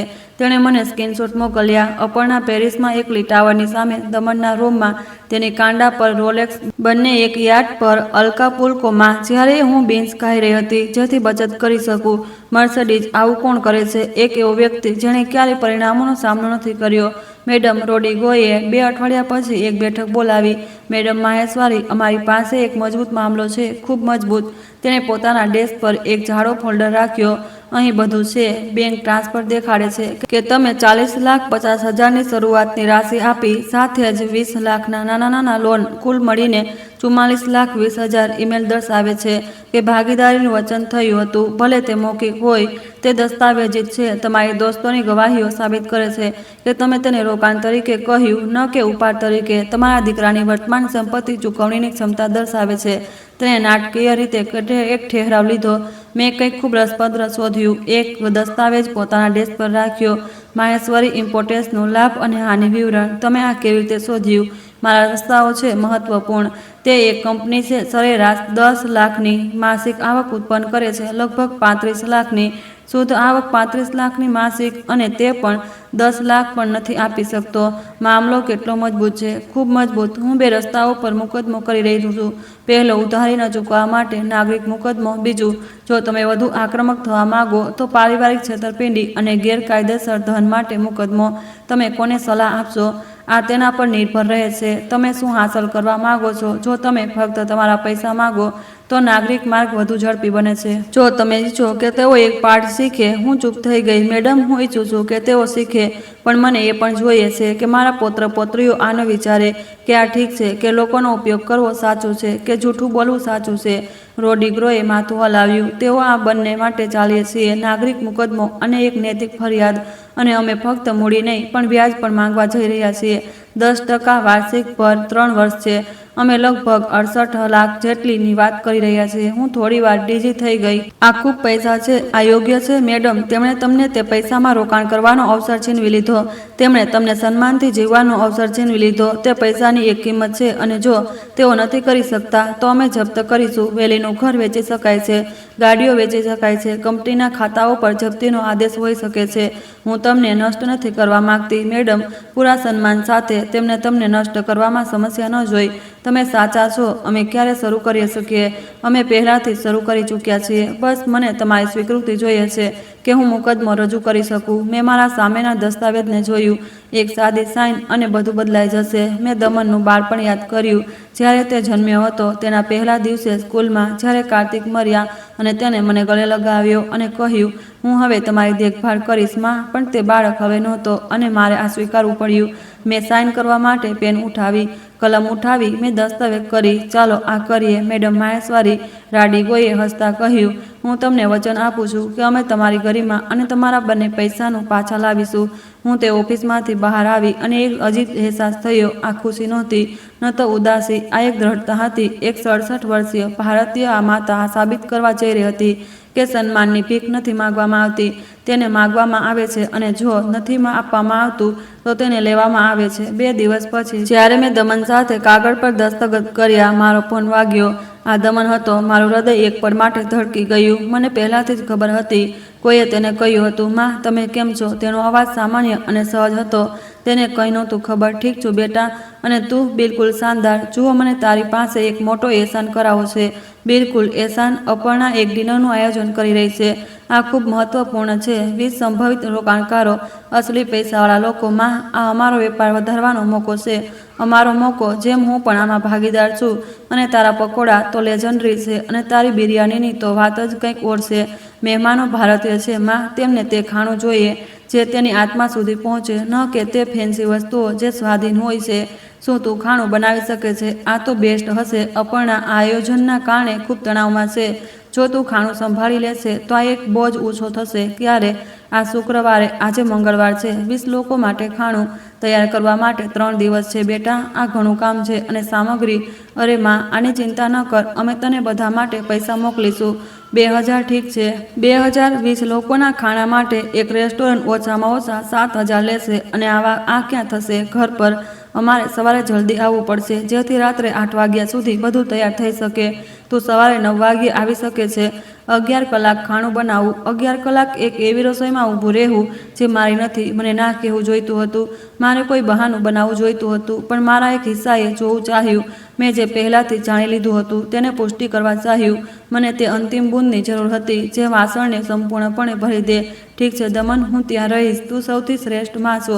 હું તને પ્રેમ કરું છું. તેણે ફોન કાપી દીધો. આના પહેલાં કે હું જવાબ આપી શકું, જ્યારે મેં મર્સિડીઝને જણાવ્યું, તે નારાજ થઈ ગઈ. મેડમ, તમે કેમ સ્વીકાર્યું? મને આ છેલ્લી વાર કરવું છે. કેમ? વધુ દુઃખ સહન કરવા માટે? શું સુનિશ્ચિત થવા માટે? શું ન શંકા હોવા માટે? તેણે સમજ્યું, પણ તેણે સ્વીકાર્યું. શુક્રવારે હું દમનના ઘરે સવારે 8:30 વાગ્યે પહોંચી, અડધા કલાક પહેલાં, કારણ કે હું હંમેશા જવાબદાર હોઉં છું. અપર્ણાએ દરવાજો ખોલ્યો. મોંઘા યોગા પેન્ટ અને એક લાયક્રાની ટોપ પહેરેલી તેણે ચહેરા પર ગ્રીન માસ્ક લગાવી રાખી હતી. અરે સાસુમાં, તમે સમય પર આવ્યા. રસોઈ સંપૂર્ણપણે તમારી છે. મેં જે વસ્તુઓ તૈયાર કરવાની છે તેની એક સૂચિ અહીં છોડી છે. હું રસોઈમાં ગઈ, જે એક મેગેઝિન જેવી હતી. સ્ટેનલેસ સ્ટીલના ઉપકરણો, ગ્રેનાઇટનો કેન્દ્રીય આઇલેન્ડ અને કદાચ ક્યારેય ઉપયોગમાં ન લેવાયેલ ઓર્ગેનિક મસાલાઓથી ભરેલી હતી. સૂચિ ફ્રીજ પર ચોંટાડેલી હતી. લેલ પકોડા 20 લોકો માટે, એક મોટું વાસણ, ચિકનના 40 પકોડા, તિનકા ગુવાનું મોલી, લીલી અને લાલ ચટણી, રિફાઇન્ડ બીન્સ, ભાત, મીઠાઈ, નાપોલિટન પ્લાન, 8 અલગ અલગ વાનગીઓ જેને બનાવવા માટે 11 કલાક હતા. સામગ્રી કાઉન્ટર પર વેરવિખેર હતી. અપર્ણાએ તે ખરીદી હતી પણ વ્યવસ્થિત નહોતી કરી. મરચા મસાલાઓ સાથે ભરેલા હતા અને માંસ હજી પણ થીજી ગયું હતું. કંઈ પણ તૈયાર નહોતું. મેં મારી આસ્તીન ચડાવી. મેં મારા ફોનમાં સંગીત વગાડ્યું અને શરૂઆત કરી. સૌથી પહેલાં પકોડા. મકાઈને ઉકાળવું, સૂપ તૈયાર કરવું, ભૂંડના માંસને કલાકો સુધી રાંધવું. જ્યારે તે રંધાઈ રહ્યું હતું, મેં પકોડા શરૂ કર્યા. લોટ, ભરણ, દરેક સાવધાનીપૂર્વક લપેટવા. 40 પકોડાનો અર્થ હતો 40 નાના પ્રેમના કામો. અપર્ણા સવારના મધ્યમમાં માસ્ક વિના આવી. મેકઅપ બિલકુલ પરફેક્ટ હતો. મોંઘો કેઝ્યુઅલ ડ્રેસ પહેરેલી હતી. કેવું ચાલી રહ્યું છે સાસુમાં? સારું, બધું બરાબર ચાલી રહ્યું છે. પરફેક્ટ. હું લિવિંગ રૂમમાં જઈ રહી છું. મારે આજે મારા વાળ બનાવવાના છે. કંઈ જોઈતું હોય તો મને કોલ કરજો. ઠીક છે. તે ચાલી ગઈ. તેનું મોંઘું પરફ્યુમ રસોઈમાં તરત રહ્યું. મોટીઓ અને રેગીના બપોરની આસપાસ દોડતા આવ્યા. દાદી, તમે શું કરી રહ્યા છો? તમારા મમ્મી પપ્પાની મહેફિલ માટે ખાવાનું બનાવી રહી છું મારા પ્રિય. બિલકુલ સારું લાગે છે. રેગીનાએ મારી કમરમાં ગળે લગાવતા કહ્યું, શું તમે ચાખવા માંગશો? મેં દરેકને એક એક પકોડા આપ્યા. તેઓએ ખુશીથી ખાઈ લીધા. જે માત્ર બાળકોના ચહેરા પર હોય છે. તમે અમારી સાથે કેમ નથી ખાતા? મોટીઓએ પૂછ્યું. શું મહેફિલમાં તમે હંમેશા ખાવાનું બનાવો છો પણ ક્યારેય અમારી સાથે નથી ખાતા? એક 7 વર્ષના બાળકની માસૂમ સવાલ. મેં તે સવાલ ખુદને પૂછ્યો હતો. કેમ? કારણ કે તમારા મમ્મી પપ્પાએ આવું નક્કી કર્યું. આ અન્યાય છે. ક્યારેક ક્યારેક આવું જ હોય છે બેટા. એક કર્મચારી 3 વાગ્યે આવી અપર્ણાએ તેને સર્વિસમાં મદદ કરવા માટે રાખી હતી. એક 40 વર્ષીય મહિલા જેનું નામ રોસારિયો હતું. શું તમે રસોઈયા છો? તેણે મને પૂછ્યું. હા, કંઈક એવું જ. શું તમને મદદ જોઈએ? શું તમે મેજો લગાવી શકશો? બિલકુલ. અમે ચૂપચાપ કામ કરવા લાગ્યા. રોસારિયો પ્લેટો મૂકી રહી હતી. હું ચટણીઓ પૂરી કરી રહી હતી. શું આ પરિવાર તમારો છે? તેણે નેપકિન વાળતા પૂછ્યું. મારો દીકરો, મારી વહુ, મારા પૌત્ર પૌત્રીઓ અને તમને ખાવાનું બનાવવા માટે રાખવામાં આવ્યા છે. આ સવાલ નહોતો, આ એક પુષ્ટિ હતી. તેણે મિનિટોમાં સમજી લીધું હતું, જે મને વર્ષો લાગ્યા સ્વીકાર કરવામાં. આ પરિવાર માટે હું એક કર્મચારી હતી, મહેમાન નહીં. દમન સાંજે 6 વાગ્યે આવ્યો. એક શાનદાર સૂટ, ચમકતા બૂટ. તે મોંઘી ક્રીમની સુગંધમાં મહેકી રહ્યો હતો. માં, બધું અદ્ભુત લાગી રહ્યું છે. તેણે સીધા વાસણમાંથી પકોડા ચાખ્યા. પરફેક્ટ. જે મને યાદ છે, રોકાણકારો વધુ માગે છે. તમારે ક્યારે પીરસવાનું છે? તમારે પીરસવાનું છે? હા, અમે આ કેવી રીતે કરીશું? દમન હળવાશથી હસતા બોલ્યો. નહીં માં, રોસારિયો પીરસવાની છે. તમે પહેલાંથી જ બધું કરી દીધું છે. તમે ચાલી જાઓ. તો શું હું જઈ શકું છું? તે ચૂપ થઈ ગયો. તેણે અપર્ણા તરફ જોયું, જે હમણાં જ આવી હતી. ઠીક છે, અપર્ણાએ કહ્યું. આ એક વ્યાવસાયિક માહોલ છે, સમજો સાસુમાં. અમારી અહીંની વાઇબ પ્રોફેશનલ રાખવાની છે. પ્રોફેશનલ. મારું ખાવાનું સર્વ કરવા માટે ઘણું સારું હતું, પણ હું અહીં રહેવા માટે ઘણી સારી નહોતી. હું સમજુ છું, પણ જુઓ, દમને પોતાનું વોલેટ કાઢ્યું. અહીં તમારી મદદ માટે 1500 છે. અમને 2000 નક્કી કર્યા હતા, પણ વિચારો, જો તમે થોડીવાર વધુ રોકાવશો તો તમે પાછા જવા માટે ઉબેરના પૈસા બચાવી લેશો. 11 કલાકની મહેનત માટે, મારા ટેલેન્ટ માટે, જે પેઢીઓથી ચાલી રહ્યું હતું. એક પ્રોફેશનલ શેફ આના માટે 10 ગણો ચાર્જ કર્યો હોત. આ ઉપરાંત અપર્ણાએ તે જૂઠી સ્મિત સાથે, જે મને ના પસંદ હતી, ઉમેર્યું. રાસેરિયો તમારી સાથે રસોઈમાં કંઈક ખાવાનું વહેંચી શકે છે. અમે નથી ઈચ્છતા કે તમે ભૂખ્યા જાઓ. વહેંચવું જેમ કોઈ ભિક્ષા હોય, જેમ મારું પોતાનું ખાવાનું એક એહસાન હોય. મહેમાનો રાત્રે 8 વાગ્યે આવવા લાગ્યા. હું રસોઈમાંથી તેમને હસવાની, ગ્લાસોના ખણખણવાની અવાજ સાંભળી રહી હતી.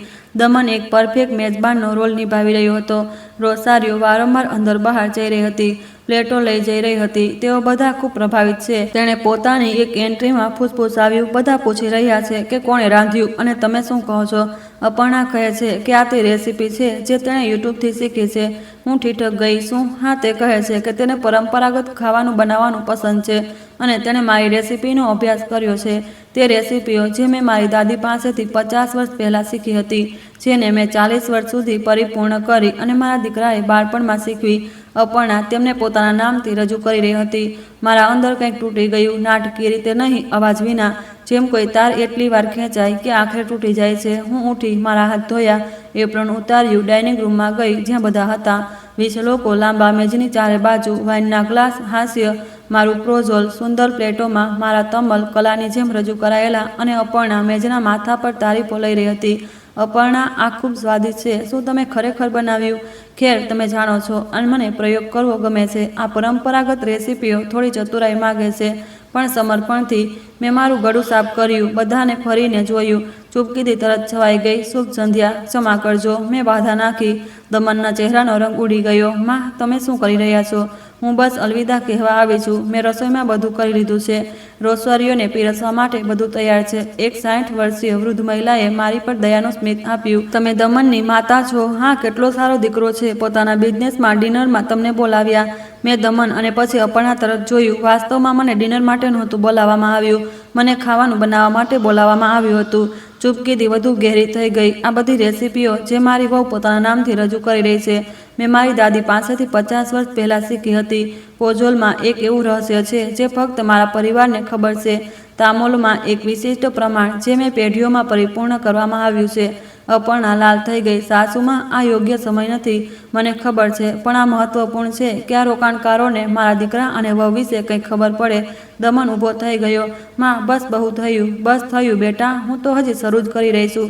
તમે જાણો છો કે મારી ઉંમર 67 વર્ષ છે. તમે જાણો છો કે હું એક વૃદ્ધ છું જેણે પોતાની પૂરી જિંદગી શિક્ષિકા તરીકે કામ કર્યું.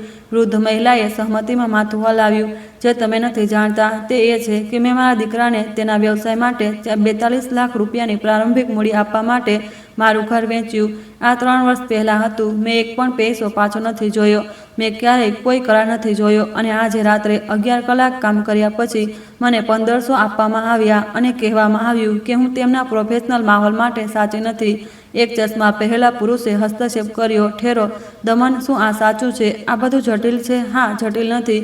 મેં ચાલુ રાખ્યું. આ ખૂબ સરળ છે. હું એક અજાણી રોકાણકાર, એક પગાર વિનાની શ્રમિક અને એક માતા છું જેણે અંતતઃ સમજ્યું કે ચૂપકીદી કોઈ ગુણ નથી પણ અત્યાચાર સાથે સહમતિ છે. અપર્ણાએ ઊભા થવાની કોશિશ કરી પણ 20 જોડી આંખોનું બોજ તેને રોકી લીધી. ડિનરનો આનંદ લો, મેં અંતતઃ કહ્યું. ખાવાનું શ્રેષ્ઠ છે. તમારે આવું જ કરવું જોઈએ. આમાં 60 વર્ષનો પ્રેમ અને પરંપરા છે.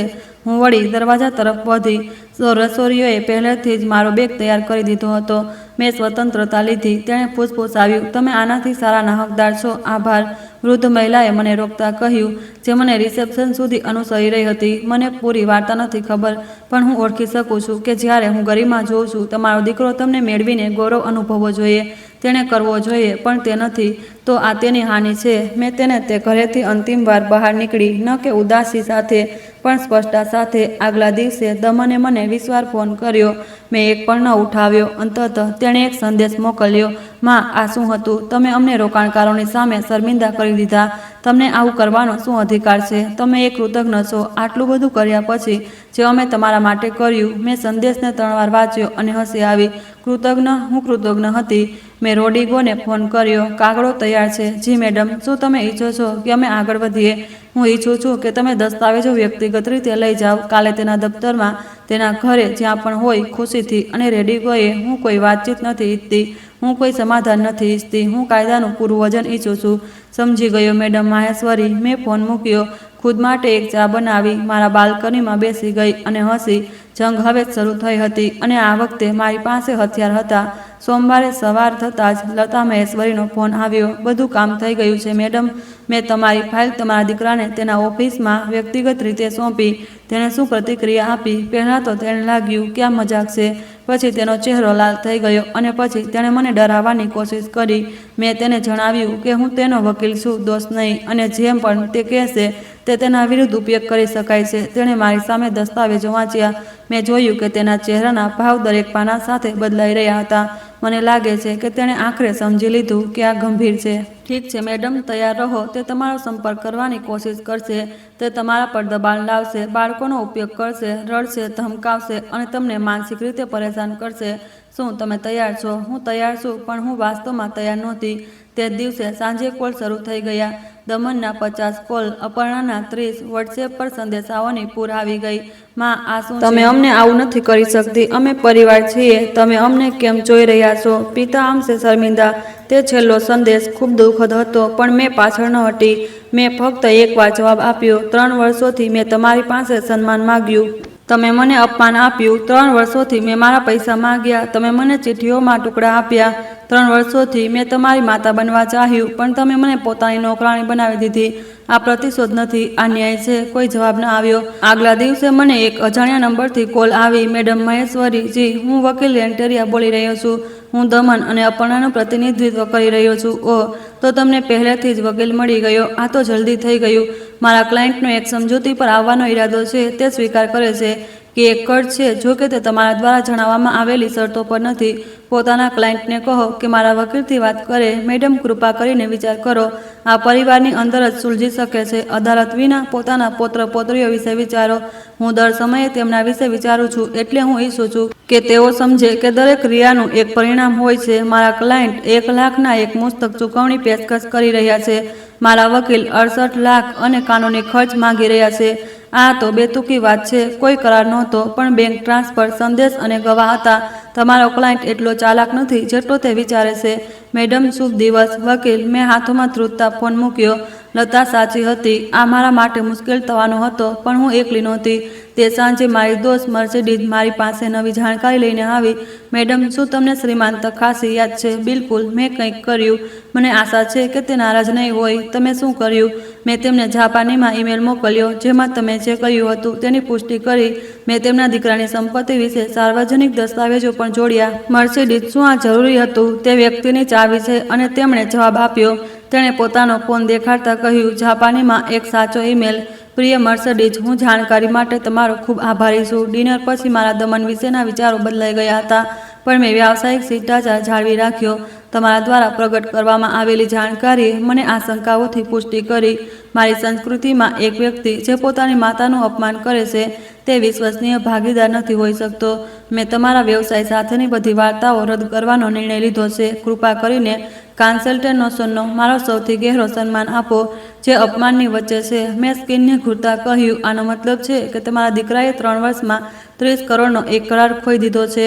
30 કરોડ, તે કરાર જે તેની જિંદગી બદલવાનો હતો. મર્સિડીઝ, અમે શું કર્યું?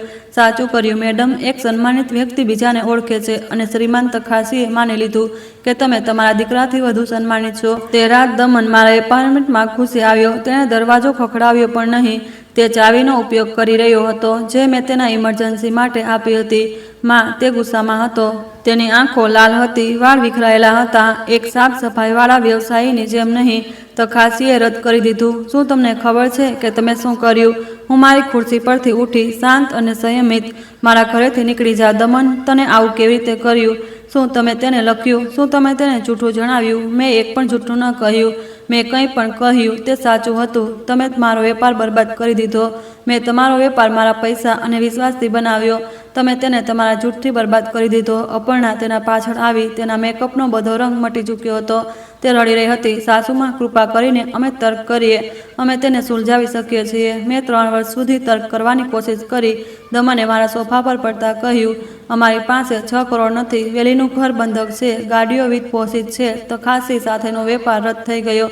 અમે અન્ય ગ્રાહકોને પણ ખોઈ દીધા છે. તો બધું વેચી દો. શું? વેલીનું ઘર વેચી દો, ગાડીઓ વેચી દો, વેપારની આવકનો ઉપયોગ કરો અને જપ્ત થવાનો સામનો કરો. નિર્ણય તમારો છે. તમે મારી માતા છો. તેનો અવાજ તૂટી ગયો. માને માફ કરવું જોઈએ. તમે ખુદ નિર્ણય લીધો. તમે પોતાની વાત કહી. તમે મને બેવકૂફ કહ્યું. તમે મારા પૈસા લીધા અને દેખાડો કર્યો કે તમે બધું એકલા કર્યું. હું તમને ચૂકવવાનો હતો. ક્યારે દમન? ક્યારે તમે મને ચૂકવવાના હતા? 3જી યુરોપ યાત્રા પછી, 4થા રેલોક્સ પછી. ખામોશી. તમારી પાસે મને ચૂકવવાનો ઈરાદો નહોતો. તમે મને પોતાના છુપાવેલા રોકાણકાર તરીકે જોઈ રહ્યા હતા. લતા મહેશ્વરીએ ગહેરો શ્વાસ લીધો અને દમનની આંખોમાં જોયું. શું મેં ક્યારેય તારી માતા હોવાનો અધિકાર ખોઈ દીધો અને હવે એક નોકરાણી બની ગઈ છું? દમન ચૂપ રહ્યો. જ્યારે કાર્તિકનું મોત થયું ત્યારે તમે મારાથી જવાબદેહી ખતમ કરી દીધી. જ્યારે તમે અપર્ણાથી મુલાકાત કરી અને તેણે તમને શીખવ્યું કે પૈસાનું સન્માન વધુ મહત્વપૂર્ણ છે, કે કદાચ આ હંમેશાથી આવું જ હતું અને હું તેને જોવા માટે ખૂબ આંધળી હતી. માં, તમે આવું ન કહો. તમે તે અધિકાર ખોઈ દીધો જ્યારે તમે મને 11 કલાક કામ કરવા પર મજબૂર કરી અને મને ચૂટકીભર પૈસા આપ્યા. જ્યારે તમે મારા બનાવેલા ખાણાને અપર્ણાનું જણાવ્યું. જ્યારે તમે મને એક બિઝનેસ ડિનરમાં બેસાડ્યું અને જાપાનીમાં મને બેવકૂફ કહ્યું. અપર્ણાએ વચ્ચે જ કહ્યું, સાસુમાં, જો તમે મુકદ્દમો પાછો લઈ લો છો તો અમે વચન આપીએ છીએ. મને વચન આપવામાં આવ્યું હતું કે મને ભાગીદારી મળશે. મને 2 વર્ષમાં પૈસા પાછા મળશે. મને સન્માન આપવામાં આવશે. તેમની વાદાઓની કોઈ કિંમત નથી. કૃપા કરીને મારા ઘરેથી બહાર નીકળો. બંને. દમન ધીમે ધીમે ઊભો થયો. તે રાતોરાત 10 વર્ષ મોટો લાગી રહ્યો હતો. રોડ્રિગો તમારા વકીલથી સંપર્ક કરશે. લતાએ કહ્યું, તમારી પાસે 2 વિકલ્પ છે. યા તો એક યોગ્ય ચૂકવણી યોજના પર વાતચીત કરો, યા અદાલતમાં મળીએ અને વિશ્વાસ કરો, મારી પાસે જીતવા માટે બધી દસ્તાવેજો છે. અને બાળકો? અપર્ણાએ પૂછ્યું, શું તમે તેમના વિશે વિચાર્યું? બાળકો શીખશે કે બેમાનીની કિંમત હોય છે. આનાથી સારો કોઈ પાઠ નથી હોતો. તે ચૂપચાપ ચાલી ગયા. હારીને લતાએ દરવાજો બંધ કર્યો. તેની વિરુદ્ધ ઝૂકીને રડી. પણ આ રડવું દુઃખ માટે નહીં, પણ મુક્તિ માટે હતું. તેણે ખુદને તે ગિલ્ટ, તે જવાબદારી અને તે ડરથી મુક્ત કરી લીધો હતો જે તેણે ખૂબ પહેલાં ખોઈ દીધો હતો. આગલા દિવસે મર્સિડીઝે ફોન કર્યો. મેડમ, મારી પાસે કંઈક નવી ખબરો છે. શું? લતાએ પૂછ્યું. શ્રીમાન તખાસીએ ન ફક્ત તમારા દીકરા સાથે સમજૂતી કરી, પણ જાપાની વ્યવસાયો સાથે પણ વાત કરી છે. દમનની તે સર્કલમાં પ્રતિષ્ઠા બરબાદ થઈ ગઈ છે. જાપાની પરિવારના સન્માનને ખૂબ ગંભીરતાથી લે છે. એક દીકરો જે પોતાની માતાનું અપમાન કરે તેમના માટે અમિટ હોય છે. મેં તેને વ્યાવસાયિક રૂપથી નષ્ટ નથી કર્યો. તેણે ખુદને નષ્ટ કર્યો. મેડમ, તમે ફક્ત સત્યને ઉજાગર કર્યું. 1 સપ્તાહ બાદ રોડ્રિગોનો ફોન આવ્યો. તમારા દીકરાના વકીલે આ પ્રસ્તાવ આપ્યો છે. 4 વર્ષમાં 42 લાખની ચૂકવણી, 1 લાખ પ્રતિ માસ, વ્યાજ વિના, અસ્વીકૃતિ. શું તમે સુનિશ્ચિત છો? સંપૂર્ણ રૂપથી. મને 2 વર્ષમાં વ્યાજ સહિત કુલ રાશિ જોઈએ, યા તો સંપત્તિ પર કબજો. આ તેમના માટે કઠિન હશે. મારા માટે પણ મુશ્કેલ હતો જ્યારે હું ન્યૂનતમ પર જીવી રહી હતી. જ્યારે તેઓ યુરોપમાં ઘૂમી રહ્યા હતા. સમજી ગયો. તેમને 68 લાખનો પ્રસ્તાવ કરીએ છીએ. 2 વર્ષમાં 2 લાખ અને પ્રતિમાસ. જો એક ચૂકવણી પણ ચૂકી ગઈ તો સંપત્તિ પર કબજો. બિલકુલ સાચું. જજે શરતો મંજૂર કરી. દમન અને અપર્ણાએ દસ્તખત કરી. તેમની પાસે કોઈ વિકલ્પ નહોતો. પુરાવા ખૂબ મજબૂત હતા. તેમને વેરીનું ઘર વેચવું પડ્યું, અપર્ણાની BMW વેચવી પડી અને તેમને પોતાની જીવનશૈલીને ખૂબ ઓછી કરવી પડી. દર મહિને જેમ ઘડિયાળની સોય ઘૂમતી રહી. લતાએ 2 વર્ષ સુધી 43 લાખ મળતા હતા, જે અંતતઃ ઘરે પાછા ફરતા હતા. 3 મહિના બાદ એક અપ્રત્યાશિત વાત થઈ. શ્રીમંત તખાસીએ મળવાનો અનુરોધ કર્યો. કાસ્ટેલાનોજી, શું હું તમારી સાથે વાત કરી શકું છું? લતાએ તેને પોતાના એપાર્ટમેન્ટ પાસેના એક કેફેમાં બોલાવ્યો. તે કોઈ ભવ્યતા નહોતી, ફક્ત ઈમાનદારી. તે જાપાની સમય પર પહોંચ્યા. તેમના કપડાં બેજોડ હતા. તેમણે લતાને નમસ્કાર કરતા થોડું ઝુકાવ્યું. પહેલાં હું માફી માગું છું. માફી શેના માટે? લતાએ પૂછ્યું. તે રાત સત્યને ન જોવા માટે, તમારા દીકરાના જૂઠોનો સવાલ વિના સાંભળવા માટે. તમને આ નહોતું ખબર. એક વ્યવસાયે પોતાના ભાગીદારોની તપાસ કરવી જોઈએ. હું આમાં નિષ્ફળ રહ્યો. તેમણે પોતાની ગ્રીન ટીને એક ઘૂંટ લીધો. મેં તમારા મામલાનું અનુસરણ કર્યું છે. મર્સડીઝજીએ મને સૂચિત રાખ્યો. તમારી અનુમતિથી તમને આમાં રસ કેમ છે? કારણ કે તમે મને મારી માતાની યાદ અપાવો છો. તે પણ એક શિક્ષિકા હતી. તેમને પણ તેમના પરિવારથી ધોખો મળ્યો, પણ તેમને ક્યારેય ખુદનો બચાવ કરવાનો સાહસ ન કર્યો. તે ચૂપચાપ મૂરઝાઈ ગઈ. તેમની આંખો હળવી નમ થઈ ગઈ. જ્યારે તે મરી તો મેં એક ડાયરી શોધી જ્યાં તેમણે તે બધું લખ્યું હતું જે તેમણે ક્યારેય ન કહ્યું, અને મેં ખુદથી કહ્યું કે જો હું ક્યારેય આવી સ્થિતિ જોઉં તો મારી ચૂપકીદી સાથે સહયોગ નહીં કરું. એટલે તમે દમન સાથે સમજૂતી સમાપ્ત કરી. હા, પણ એક બેઈમાન ભાગીદાર એક સમય બોમ્બની જેમ હોય છે. હવે શું કરશો? તમારી કંપનીને એક નવા સપ્લાયરની જરૂર છે. તેમણે હસતા કહ્યું, વાસ્તવમાં હું કોઈ બીજા સાથે કામ કરવા પર વિચાર કરી રહ્યો છું જે સન્માનના અસલી મૂલ્યને સમજે છે. તેમણે પોતાના પોર્ટફોલિયોમાંથી એક દસ્તાવેજ કાઢ્યો. કાસ્ટેલાનોજી, શું તમે આયાત બજારને જાણો છો? મારા દીકરાએ જ્યારે તે મારી સાથે વાત કરતો હતો ત્યારે તેણે મને કંઈક સમજાવ્યું હતું. તમે વ્યવસાયના મોડલ તરીકે શું વિચારતા હતા? ઈમાનદારીથી મને લાગતું હતું કે તે પૈસાની કમી કરી રહ્યો છે. માર્જિન ખૂબ કઠિન હતા. ઘણા અનદેખા નીચે હતા, જેમ કે ઉચ્ચ ગુણવત્તાવાળા સ્કૂલના સામાન. મેક્સિકન શિક્ષા બજાર વધી રહ્યું છે. ત્યાં સસ્તું ઘરેલું અને મોંઘા આયાતિત સામાનની વચ્ચે એક અંતર છે. શ્રીમાન તખાસીએ ધીમેથી માથું હલાવ્યું. તમારા વિશે મને શું પસંદ છે, કાસ્ટેલાનોજી? શું આ કે 35 વર્ષોની શિક્ષાએ તમને તે આપ્યું જે તમારા દીકરા પાસે ક્યારેય નહીં હોય? દ્રષ્ટિકોણ, ધૈર્ય અને તે બહારની ગહેરી સમજ જેને તમે જાણો છો. તમે શું કહેવા માંગો છો? હું તમને એક પ્રસ્તાવ આપવા માંગુ છું. મારી કંપની અને તમારા વચ્ચે એક વાસ્તવિક ભાગીદારી દસ્તાવેજીત. લતા ચૂપ રહી ગઈ. તમારી પાસે જાપાનમાં સંપર્ક છે. તમારી પાસે મેક્સિકન બજારનું જ્ઞાન છે. તમારા દીકરાએ પોતાનો વ્યવસાય તમારા પૈસાથી બનાવ્યો. હવે તમારો સમય છે કે તમે પોતાના જ્ઞાનથી પોતાનો બનાવો. શ્રીમાન તખાસી, મારી ઉંમર 67 વર્ષ છે. જાપાનમાં આ એક લાભ છે. બુદ્ધિમત્તા, અનુભવ, વિશ્વસનીયતા.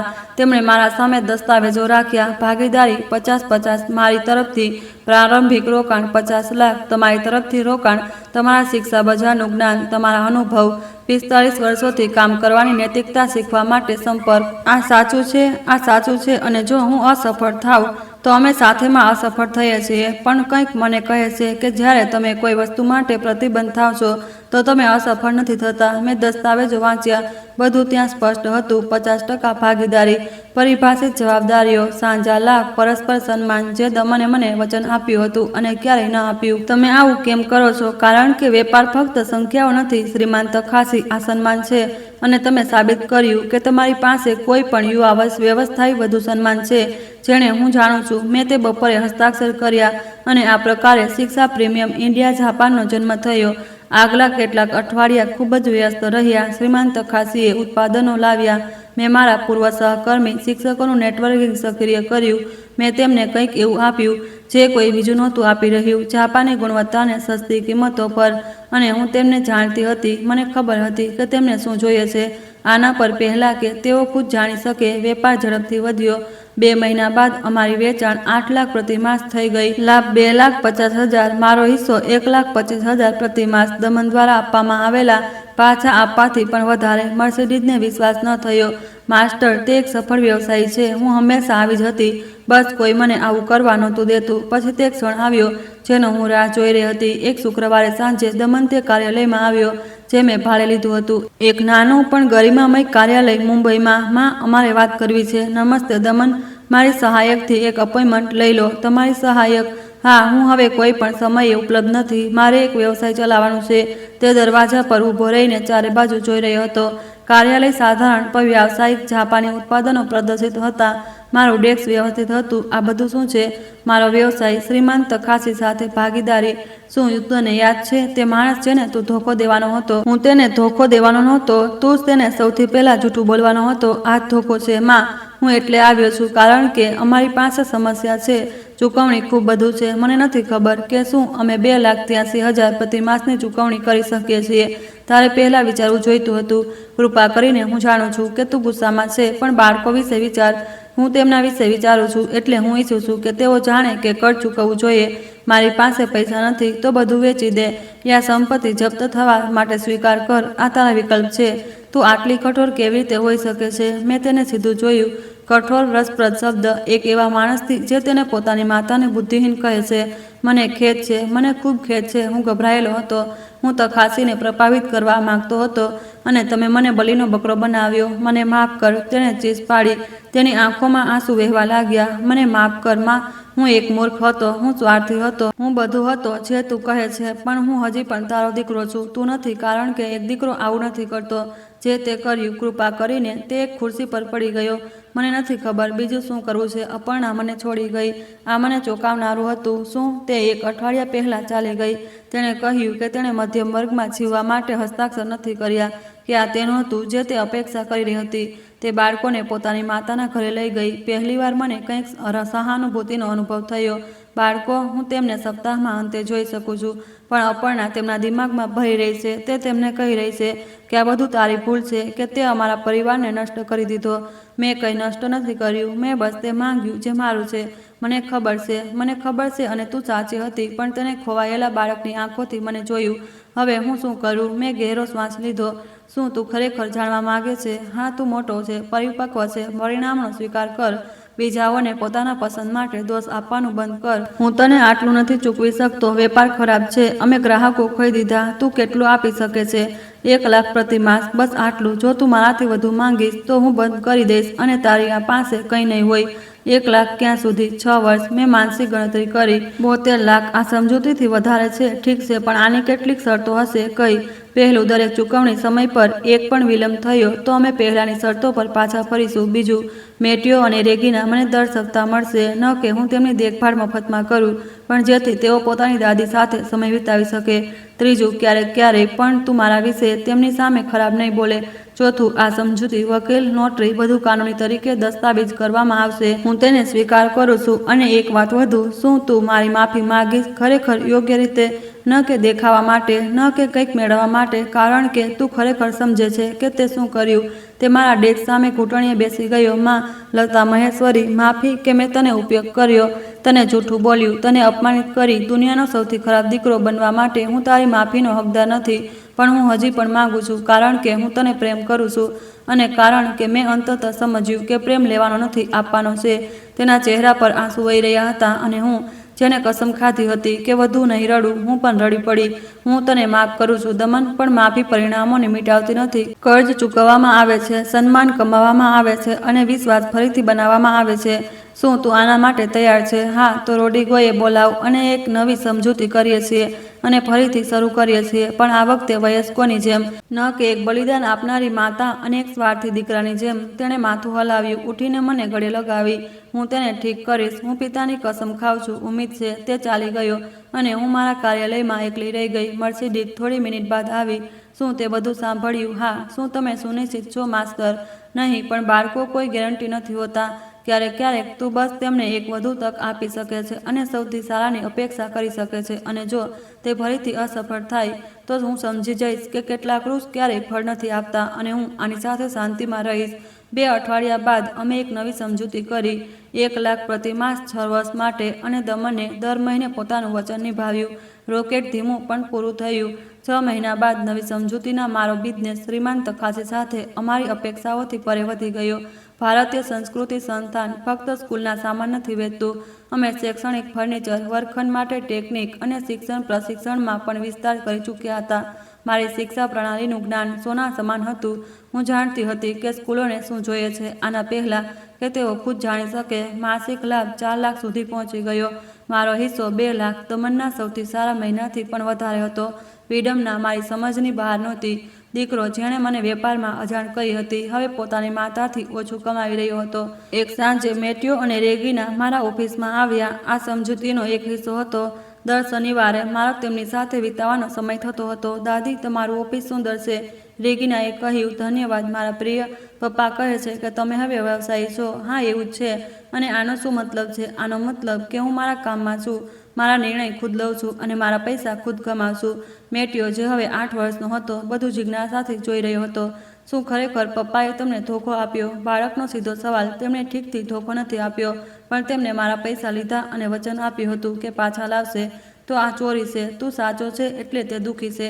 તે દુઃખી છે. હા, હવે પહેલાંની જેમ હસતો નથી અને માં અમારી સાથે રહેતી નથી. રેગિનાએ મારી કમરમાં પોતાના હાથ નાખી દીધા. બધા મોટા લોકો કેમ નારાજ છે?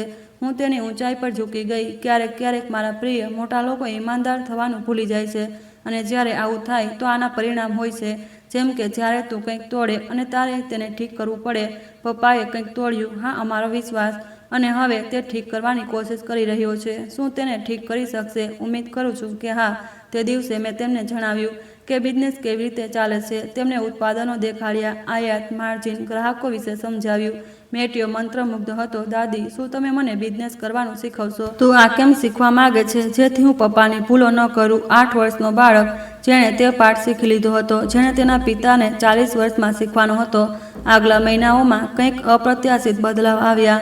દમને પોતાના બિઝનેસને વેચી દીધો અને તેની જાળવી રાખવા અને ચૂકવણી કરવા માટે પૈસા નહોતા મળી રહ્યા. એક મોટી કંપનીએ તેને ખરીદી લીધો. તેને એક પ્રબંધકની નોકરી મળી, નિશ્ચિત પગાર, પણ માલકીનો ગૌરવ નહોતો, પણ સ્થિરતા હતી. હવે મારે આવું બનવાનું નાટક નથી કરવું જે હું નથી, તેણે એક દિવસ કહ્યું જ્યારે તે માસિક ચૂકવણી છોડવા આવ્યો. બાળકો કેમ છે? ઠીક છે. અપર્ણા હજી પણ મારાથી વધુ વાત નથી કરતી, પણ તેઓ મારાથી તમારા વિશે હંમેશા પૂછે છે. શું તું તેમને સાચું જણાવે છે? હું તેમને જણાવું છું કે તેમની દાદી સૌથી મજબૂત મહિલા છે, કે મેં તેમની સાથે ગંભીર ભૂલો કરી અને તે મને એક બહેતર ઇન્સાન બનાવવાની શિક્ષા આપી રહી. સારું. અપર્ણા બીજી તરફ ન બદલી. એક દિવસ તે જણાવ્યા વગર મારા ઓફિસમાં આવી, બ્રાન્ડેડ કપડામાં, પરફેક્ટ મેકઅપ. તે જ જૂની દાદી, અમારે વાત કરવી છે. નમસ્તે અપર્ણા, હું તમારી કેવી રીતે મદદ કરી શકું છું? મને પૈસા જોઈએ. સીધું, ઓછામાં ઓછું. આ ન બદલાયું.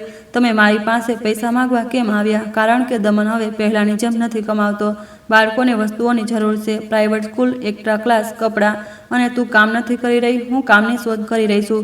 પણ તમે જાણો છો કે બજાર કેવું છે. અપર્ણા, તે 3 વર્ષ મને ઉપયોગ કર્યો, મને અપમાનિત કરી, મારું ખાવાનું પોતાના નામથી રજૂ કર્યું, મને કામ માટે ખૂબ ઓછા પૈસા આપ્યા. તું મારાથી મદદની અપેક્ષા કેમ કરી રહી છે? કારણ કે તમે તેમની દાદી છો. પરિવાર આ શબ્દ તારાથી સાંભળવો રસપ્રદ છે. જો મને ખબર છે કે અમે ભૂલો કરી છે, ભૂલો બહુવચનમાં નહીં. અપર્ણા, દરેક નિયમ જાણી જોઈને લેવામાં આવ્યો હતો. ઠીક છે, તું સાચી છે અને ભયાનક હતા. હવે તું ખુશ છે. તે જીતી લીધું. હવે અમારી મદદ કર. હું તને પૈસા નહીં આપું. અપર્ણા, કેમ નહીં? તારી પાસે છે. કારણ કે તે કંઈ પણ શીખ્યું નથી. હું હજી પણ વિચારે છે કે દુનિયા તારી મોહતાજ છે, કે તારો સુંદર ચહેરો અને તારી ચાલાકી પૂરતી છે. તે લાલ થઈ ગઈ. તમે તમારા શબ્દોનું ધ્યાન રાખો. આ મારું ઓફિસ છે અને હું સુરક્ષાને તમને બહાર કઢાવવામાં બોલાવી શકું છું. તે થોડી શાંત થઈ ગઈ. બાળકો તમને દર અઠવાડિયે જુએ છે. તમે જોશો જો તેમને કંઈક જોઈએ. શું તમે પોતાના પૌત્ર પૌત્રીઓને તમારા ઘમંડ માટે દુઃખી થવા દેશો? અને તે જ જૂનો તર્ક હતો, બાળકોને ઢાલની જેમ ઉપયોગ કરવો. જો મેટ્યો અને રેગિનાને કંઈક જોઈએ તો હું તેમને સીધી મદદ કરીશ, પણ તારા માધ્યમથી નહીં, અને ન તો રોકડ પૈસાથી. જો તેમને સ્કૂલનો સામાન જોઈએ તો મારી પાસે સંપર્ક કરે. જો તેમને કપડાં જોઈએ તો હું તેમને ખરીદવા લઈ જઈશ, પણ હું તારી જીવનશૈલીને ત્યાં સુધી વિત્તપોષિત નહીં કરું જ્યાં સુધી તું કામ કરવાનો દેખાડો કરી રહી છે. મારે શું કરવું જોઈએ? જે કોઈ પણ જવાબદાર વયસ્ક કરે. તું કામ કર, પોતાના ખર્ચા ઓછા કર, પોતાની સંભાવનાઓમાં જીવ. તારા માટે આવું કરવું સરળ છે. સરળ? અપર્ણા, હું 3 વર્ષ સુધી ન્યૂનતમમાં જીવતી રહી. જ્યારે તમે લોકો યુરોપમાં ઘૂમતા રહ્યા, મેં ઇલાજ માટે પૈસા ન હોવાના કારણે ઇનકાર કર્યો, અને તે સમયે મારા પૈસા તારી એશો આરામની વસ્તુઓને વિત્તપોષિત કરી રહ્યા હતા.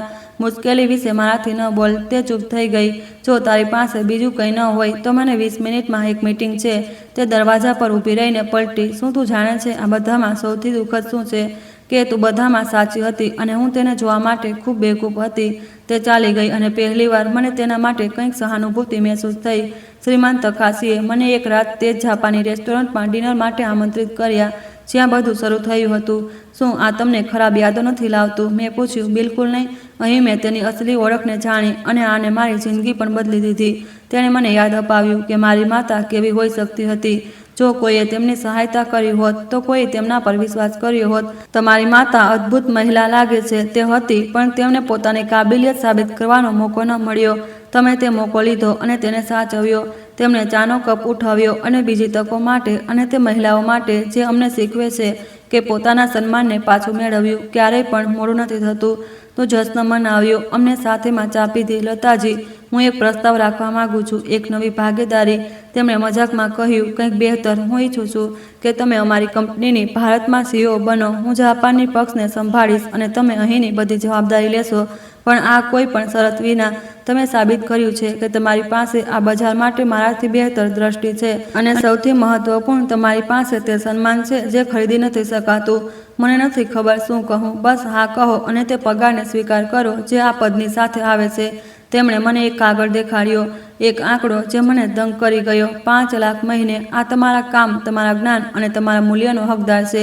મેં સ્વીકાર કર્યો અને આ પ્રકારે 68 વર્ષની ઉંમરમાં હું એક આંતરરાષ્ટ્રીય કંપનીની CEO બની ગઈ. તે મહિલા જે પહેલા ડિમેન્શિયાના લક્ષણ દેખાડી રહી હતી, હવે 1 કરોડનો વ્યવસાય સંભાળી રહી હતી. આ વિડંબના અદ્ભુત હતી. 1.5 વર્ષ બાદ જ્યારે બધું શરૂ થયું, દમન પોતાની છેલ્લી ચૂકવણી સાથે આવ્યો. આ નંબર 36 છે. તેણે મારા ડેસ્ક પર લિફાફો રાખ્યો અને 36 વધુ બાકી છે. તેમણે દર મહિને સમય પર કામ કર્યું. આ ખૂબ કંઈક કહે છે. મેં સૌથી સારાથી શીખ્યું. અમે કેટલાક પળ ચૂપ રહ્યા. બાળકો કેમ છે? ઠીક છે. મેટ્યોએ મારાથી પૂછ્યું કે શું તે મોટો થવા પર તમારી સાથે કામ કરી શકે છે. મેં હસતા કહ્યું, તમે શું કહ્યું? મેં કહ્યું કે જો તેમાં તમારી મહેનતથી આદત અને મારી ભૂલોથી શીખવાની ક્ષમતા છે તો તે અદ્ભુત હશે. આ સાંભળીને સારું લાગ્યું. માં, હું તમને કંઈક જણાવવા માંગુ છું. શું? ધન્યવાદ. તું મને ધન્યવાદ કેમ આપી રહ્યો છે? કારણ કે તમે મને પોતાના રસ્તા પર ચાલવા ન દીધો. તમે મને રોકી લીધો. તમે મને શીખવ્યું કે દરેક ક્રિયાનું એક પરિણામ હોય છે. મને આ પહેલાં શીખવવું જોઈતું હતું. તમે કોશિશ કરી. હું નહોતો સંભાળતો. તમે તે રાત ખાવામાં સાચી હતી. પપ્પા મારાથી શર્મિંદા હશે, પણ હવે મને લાગે છે કે તે મારા પર ગર્વ કરત. મને પણ આવું જ લાગે છે. અપર્ણાએ અંતતઃ કામ મળ્યું. કંઈક ખાસ નહીં, એક ડિપાર્ટમેન્ટલ સ્ટોરની મેનેજર, પણ આ ઈમાનદાર હતું અને તે પૈસા કમાવાનો મતલબ શીખી રહી હતી. બાળકો બંને માતા પિતા સાથે સમય વિતાવતા હતા અને દર શનિવારે મારો થતો હતો. તે શનિવાર મારા મનપસંદ દિવસ બની ગયા હતા અને હું તેમને વેપાર, સન્માન, શબ્દોની અહેમિયત અને આ શીખવતી હતી કે પૈસા આવે છે, જાય છે, પણ ચરિત્ર હંમેશા બની રહે છે. મેટ્યોએ બધું એક સ્પંજની જેમ શોષી લીધું. દાદી, શું સાચું છે કે તમે 60 પછી પોતાનો વ્યવસાય બનાવ્યો? હા. તમે આટલું મોડું કેમ કર્યું? મેં રાહ નહોતી જોઈ. મને મોકો છીનવી લેવામાં આવ્યો હતો, પણ જ્યારે મેં તેને પાછો મેળવ્યો તો મેં તેને બરબાદ ન કર્યો. રેગીના 9 વર્ષની અલગ હતી, વધુ કલાત્મક અને સ્વતંત્ર. દાદી, હું વેપાર નથી કરવા માંગતી. હું ચિત્રકાર બનવા માંગુ છું. તો સૌથી સારી ચિત્રકાર બન જે તું બની શકે છે, ભલે તું વધુ પૈસા ન કમાવે. મારા પ્રિય, પૈસા જરૂરી છે, પણ શું તું જાણે છે કે શું વધુ જરૂરી છે? શાંતિથી સૂવું. આ જાણીને કે તું ઈમાનદાર હતી, કે કોઈ નથી કહી શકતું કે તે કોઈને અપમાનિત કરીને અહીં સુધી પહોંચી. આ અમૂલ્ય છે. પ્રશિક્ષણ કેન્દ્રએ એક સ્નાતક સમારોહ આયોજિત કર્યો. 50 વૃદ્ધ મહિલાઓ ઉદ્યોગપતિના પોતાના ડિપ્લોમા પ્રાપ્ત કરી રહી હતી. મેં અને મર્સડીઝે મંચ પર એકસાથે ઊભા રહીને કહ્યું, અધ્યાપિકા, શું તમે કંઈક શબ્દ કહેવા માંગશો? મેં માઇક્રોફોન પાસે જઈને તે 50 મહિલાઓને જોયું. કેટલીક સ્ટીકના સહારે ચાલી રહી હતી, અન્ય પૂરી રીતે સફેદ વાળવાળી હતી અને બધાની આંખોમાં ઉમ્મીદની એક ચમક હતી. 4 વર્ષ પહેલાં મેં શરૂઆત કરી હતી. હું એક જાપાની રેસ્ટોરન્ટમાં બેઠી હતી. મારા દીકરાને પાગલ કહેતા સાંભળી રહી હતી. મને લાગ્યું કે મારી જિંદગી ખતમ થઈ ગઈ, કે 67 વર્ષની ઉંમરમાં મારી પાસે દુનિયાને આપવા માટે કંઈ નહોતું. આજે 70 પર હું એક કંપની ચલાવી રહી છું. હું અન્ય મહિલાઓને શીખવી રહી જે આ નથી જાણતી કે તેમનામાં મૂલ્ય છે. અને આખરે 7 દાયકાઓના જીવન બાદ હું એક બુનિયાદી વાત સમજું છું. મેં એક પળ માટે રોકાઈ. તમે ક્યારેય શરૂ કરવા માટે ખૂબ વૃદ્ધ નથી હોતા. તમે ક્યારેય પોતાના માટે ઊભા રહેવા માટે વૃદ્ધ નથી હોતા. તમે ક્યારેય સન્માન માગવા માટે વૃદ્ધ નથી હોતા. અને ક્યારેય પણ તમે પોતાની ગરિમા પાછી મેળવવા માટે ખૂબ વૃદ્ધ નથી હોતા. રૂમ તાળીઓના ગડગડાટથી ગુંજી ઉઠ્યો. કેટલીક મહિલાઓ રડી રહી હતી અને કેટલીક હસી રહી હતી. બધાને ખબર હતી કે હું શેના વિશે વાત કરી રહી છું, કારણ કે દરેકની પાસે પોતાની વાર્તા હતી. પોતાના પર ઓછો ભાર મૂકવા, અદ્રશ્ય રહેવા અને ઉંમરને એક અક્ષમતા તરીકે સહન કરવાની. સમારોહ બાદ એક 75 વર્ષ મહિલા મારાથી મળી. શ્રીમતી માહેશ્વરી, મારા દીકરાએ મારી બચતને પોતાના વ્યવસાય માટે લઈ લીધી. તેણે મને પાછું આપવાનું વચન આપ્યું હતું. હવે 5 વર્ષ થઈ ગયા છે. શું તમારી પાસે પુરાવા છે? Bank transfer? તો તમારી પાસે એક મામલો છે, પણ મને તમારાથી એક વધુ મહત્વપૂર્ણ સવાલ પૂછવો છે. શું તમે પરિણામો માટે તૈયાર છો? કારણ કે એકવાર જ્યારે તમે આ બધા રસ્તા પર ચાલવાનું શરૂ કરશો તો સંબંધ હંમેશ માટે બદલાઈ જશે. મને ખબર છે, પણ હું ગરિમા મેળવવા માંગુ છું, ન કે એક એવો દીકરો જે મને ઉપયોગ કરે. મેં તેને રેડિગોનો નંબર આપ્યો. તેને જણાવો કે તમે મારી તરફથી જઈ રહ્યા છો. જેમ જેમ તેઓ આવ્યા, માતાઓ પોતાના બાળકો દ્વારા ચોરી ગયેલી દાદીને મફતમાં દાયના રૂપમાં ઉપયોગ કરવામાં આવેલી અને મોટી મહિલાઓ બોજ સમજાયેલી. દરેક એક ધીમે ધીમે આ શીખી રહી હતી કે તેમને આ બધું સહન કરવું ન જોઈએ. શ્રીમાન તકાશી 2 વર્ષ બાદ પાછા જાપાન ચાલી ગયા, પણ આના પહેલા અમે તે જ રેસ્ટોરન્ટમાં એક અંતિમ પારિવારિક મિલન કર્યું જ્યાં અમે પહેલા મળ્યા હતા. જ્યારે તે મને પહેલીવાર જોયા, જો મેં તમારી આંખોમાં દર્દ જોયું. આજે મને તેમનામાં શક્તિ નજર આવે છે. તમે મને એક મોકો આપ્યો જ્યારે કોઈ બીજું નહોતું આપતું. મેં ફક્ત દરવાજો ખોલ્યો. તમે તેને પાર કરવાનો નિર્ણય લીધો. હવે તમે જાપાનમાં શું કરશો? આરામ કરીશ, લખીશ, કદાચ એક વધુ નાનો વ્યવસાય શરૂ કરીશ. 65 વર્ષની ઉંમરમાં મારી પાસે હજી પણ સમય છે. અમે હસ્યા. અમે તમે શ્રીમાન તકાશી, હું તો બસ શરૂઆત કરી રહ્યો છું. બિલકુલ, આજ તમારા માટે મોટા ભાગના લોકોની વચ્ચેનો અંતર છે. મોટા ભાગના લોકો 70 વર્ષને અંત માને છે. તમે તેને એક નવો અધ્યાયના રૂપમાં જુઓ છો. મને સારાથી શીખવવામાં આવ્યું છે. તમારો દીકરો ભાગ્યશાળી છે કે તેને આટલી મજબૂત ગુરુ મળી. તેણે મને ખોવું પડ્યું જેથી તે મને પામી શકે, અને તમને ખુદને શોધવા માટે ખોવું પડ્યું. તમે સાચા હતા.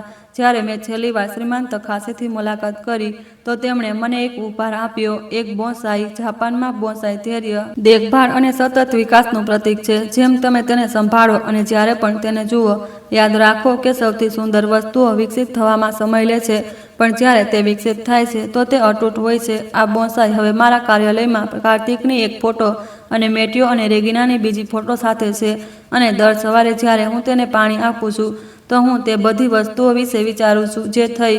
તે લતા મહેશ્વરી વિશે જે હતી, જે ડરના કારણે વધુ સહન કરતી હતી, અને તે લતા મહેશ્વરી વિશે જે હું બની ગઈ. તેણે શીખ્યું કે સન્માન વિનાનો પ્રેમ પ્રેમ નથી હોતો. અને તે લતા મહેશ્વરી વિશે જે હું બનીશ, જે પોતાના અંતિમ દિવસ સુધી વધતી રહેશે. દમન હાલમાં મારાથી મળવા આવ્યો. તેના હાથોમાં કંઈક હતું. આ શું છે? કંઈક જે તમે મને વર્ષો પહેલાં આપવું જોઈતું હતું.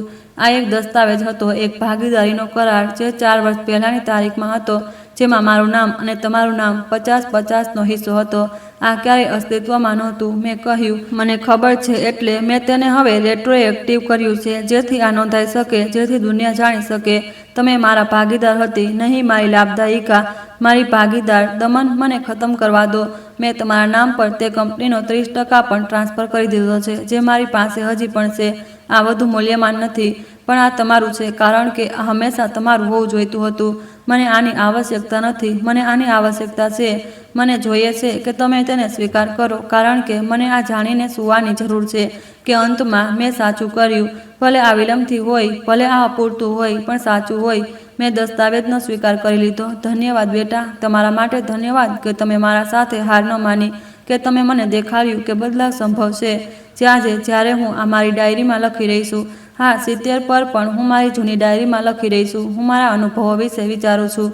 હું તે મહિલાઓ વિશે વિચારું છું જે મને લખે છે, જે મને ધન્યવાદ આપે છે. તમે મને આ શીખવ્યું કે હું ના નહીં કહી શકું. હું તે બાળકો વિશે વિચારું છું જેમણે મારી વાર્તાથી શીખ્યું, જે પોતાના માતા પિતાથી કહે છે, મને પૈસા માંગવાથી પહેલાં તેને દસ્તાવેજીત કરવા દો. હું તે માતાઓ વિશે વિચારું છું જે હજી પણ ચૂપ રહે, જે હજી પણ સહન કરે છે, જે માને છે કે પ્રેમ વિના સીમાઓના બલિદાન છે. અને હું તેમને કંઈક કહેવા માંગુ છું. તમે પોતાના માટે ઊભા રહેવા માટે સ્વાર્થી નથી. તમે સન્માન માંગવા માટે ખરાબ માતા નથી. તમે ફરીથી શરૂ કરવા માટે વૃદ્ધ નથી. તમે ઇન્સાન છો, અને ઇન્સાનોને સન્માનનો હક છે. તમારી ઉંમર, તમારી વાર્તા, તમે કેટલું આપ્યું, આનાથી કોઈ ફરક નથી પડતો. હંમેશા હંમેશા તમે સન્માનના હકદાર છો, અને જો તમને તે નથી મળતું તો તમારી પાસે આ માગવાનો પૂરો અધિકાર છે.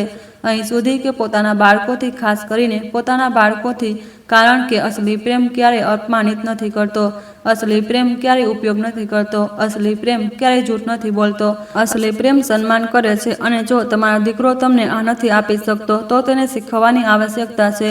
અને તમને શીખવવાની આવશ્યકતા, ભલે આ દર્દનાક હોય, ભલે સમાજ તમને જજ કરે, ભલે તમને ડર લાગે, કારણ કે અંતમાં દરરોજ તમારા સાથે જીવનાર ફક્ત તમે ખુદ છો અને તમને અરીસામાં જોવા અને ગર્વ મહેસૂસ કરવાનો હક છે. શર્મિંદગી નહીં, પસ્તાવો નહીં. મને આ સહન કરવું નહોતું જોઈતું. ગર્વ હોવો જોઈએ કે તમે મજબૂત હતી, કે તમે ન્યાયી હતી, કે તમે સન્માનિત હતી. આજ મેં આ 4 વર્ષોમાં શીખ્યું અને આજ હું ઈચ્છું છું કે તમે પણ શીખો, કારણ કે ક્યારેય મોડું નથી થતું, ક્યારેય નહીં. તે રાત જ્યારે મેં જાપાની રેસ્ટોરન્ટમાં મારા દીકરાને મારા મનથી બોલાવતા સાંભળ્યું, મેં વિચાર્યું કે આ મારી વાર્તાનો અંત છે. આ વાસ્તવમાં નવા અધ્યાયની શરૂઆત હતી.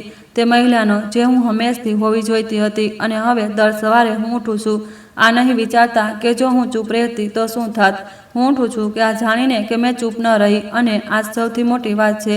જો આ કહાનીએ તમારા દિલમાં કંઈક સ્પર્શ્યું છે તો હું જાણવા માંગીશ. મને કોમેન્ટમાં જણાવો કે તમે અમને ક્યાંથી જોઈ રહ્યા છો. શું તમે કંઈક આવું અનુભવ્યું છે? શું તમે કોઈને જાણો છો જેને આ સાંભળવાની જરૂર છે? યાદ રાખો, જો આ કહાનીએ તમને વિચારવા પર મજબૂર કર્યા છે તો તેને લાઈક કરો અને ચેનલને સબસ્ક્રાઈબ કરો, જેથી અમે તે કહાનીઓને વેચી શકીએ જે અમને યાદ અપાવે છે કે ક્યારેય પણ અમારી ગરિમાની માંગ કરવી મોડું નથી હોતું, કારણ કે અમે બધાને જોવાનો, મૂલ્યવાન અને સન્માનિત થવાનો હક છે. ઉંમરની પરવા કર્યા વિના, કોઈ પણ વસ્તુની પરવા કર્યા વિના. ધન્યવાદ.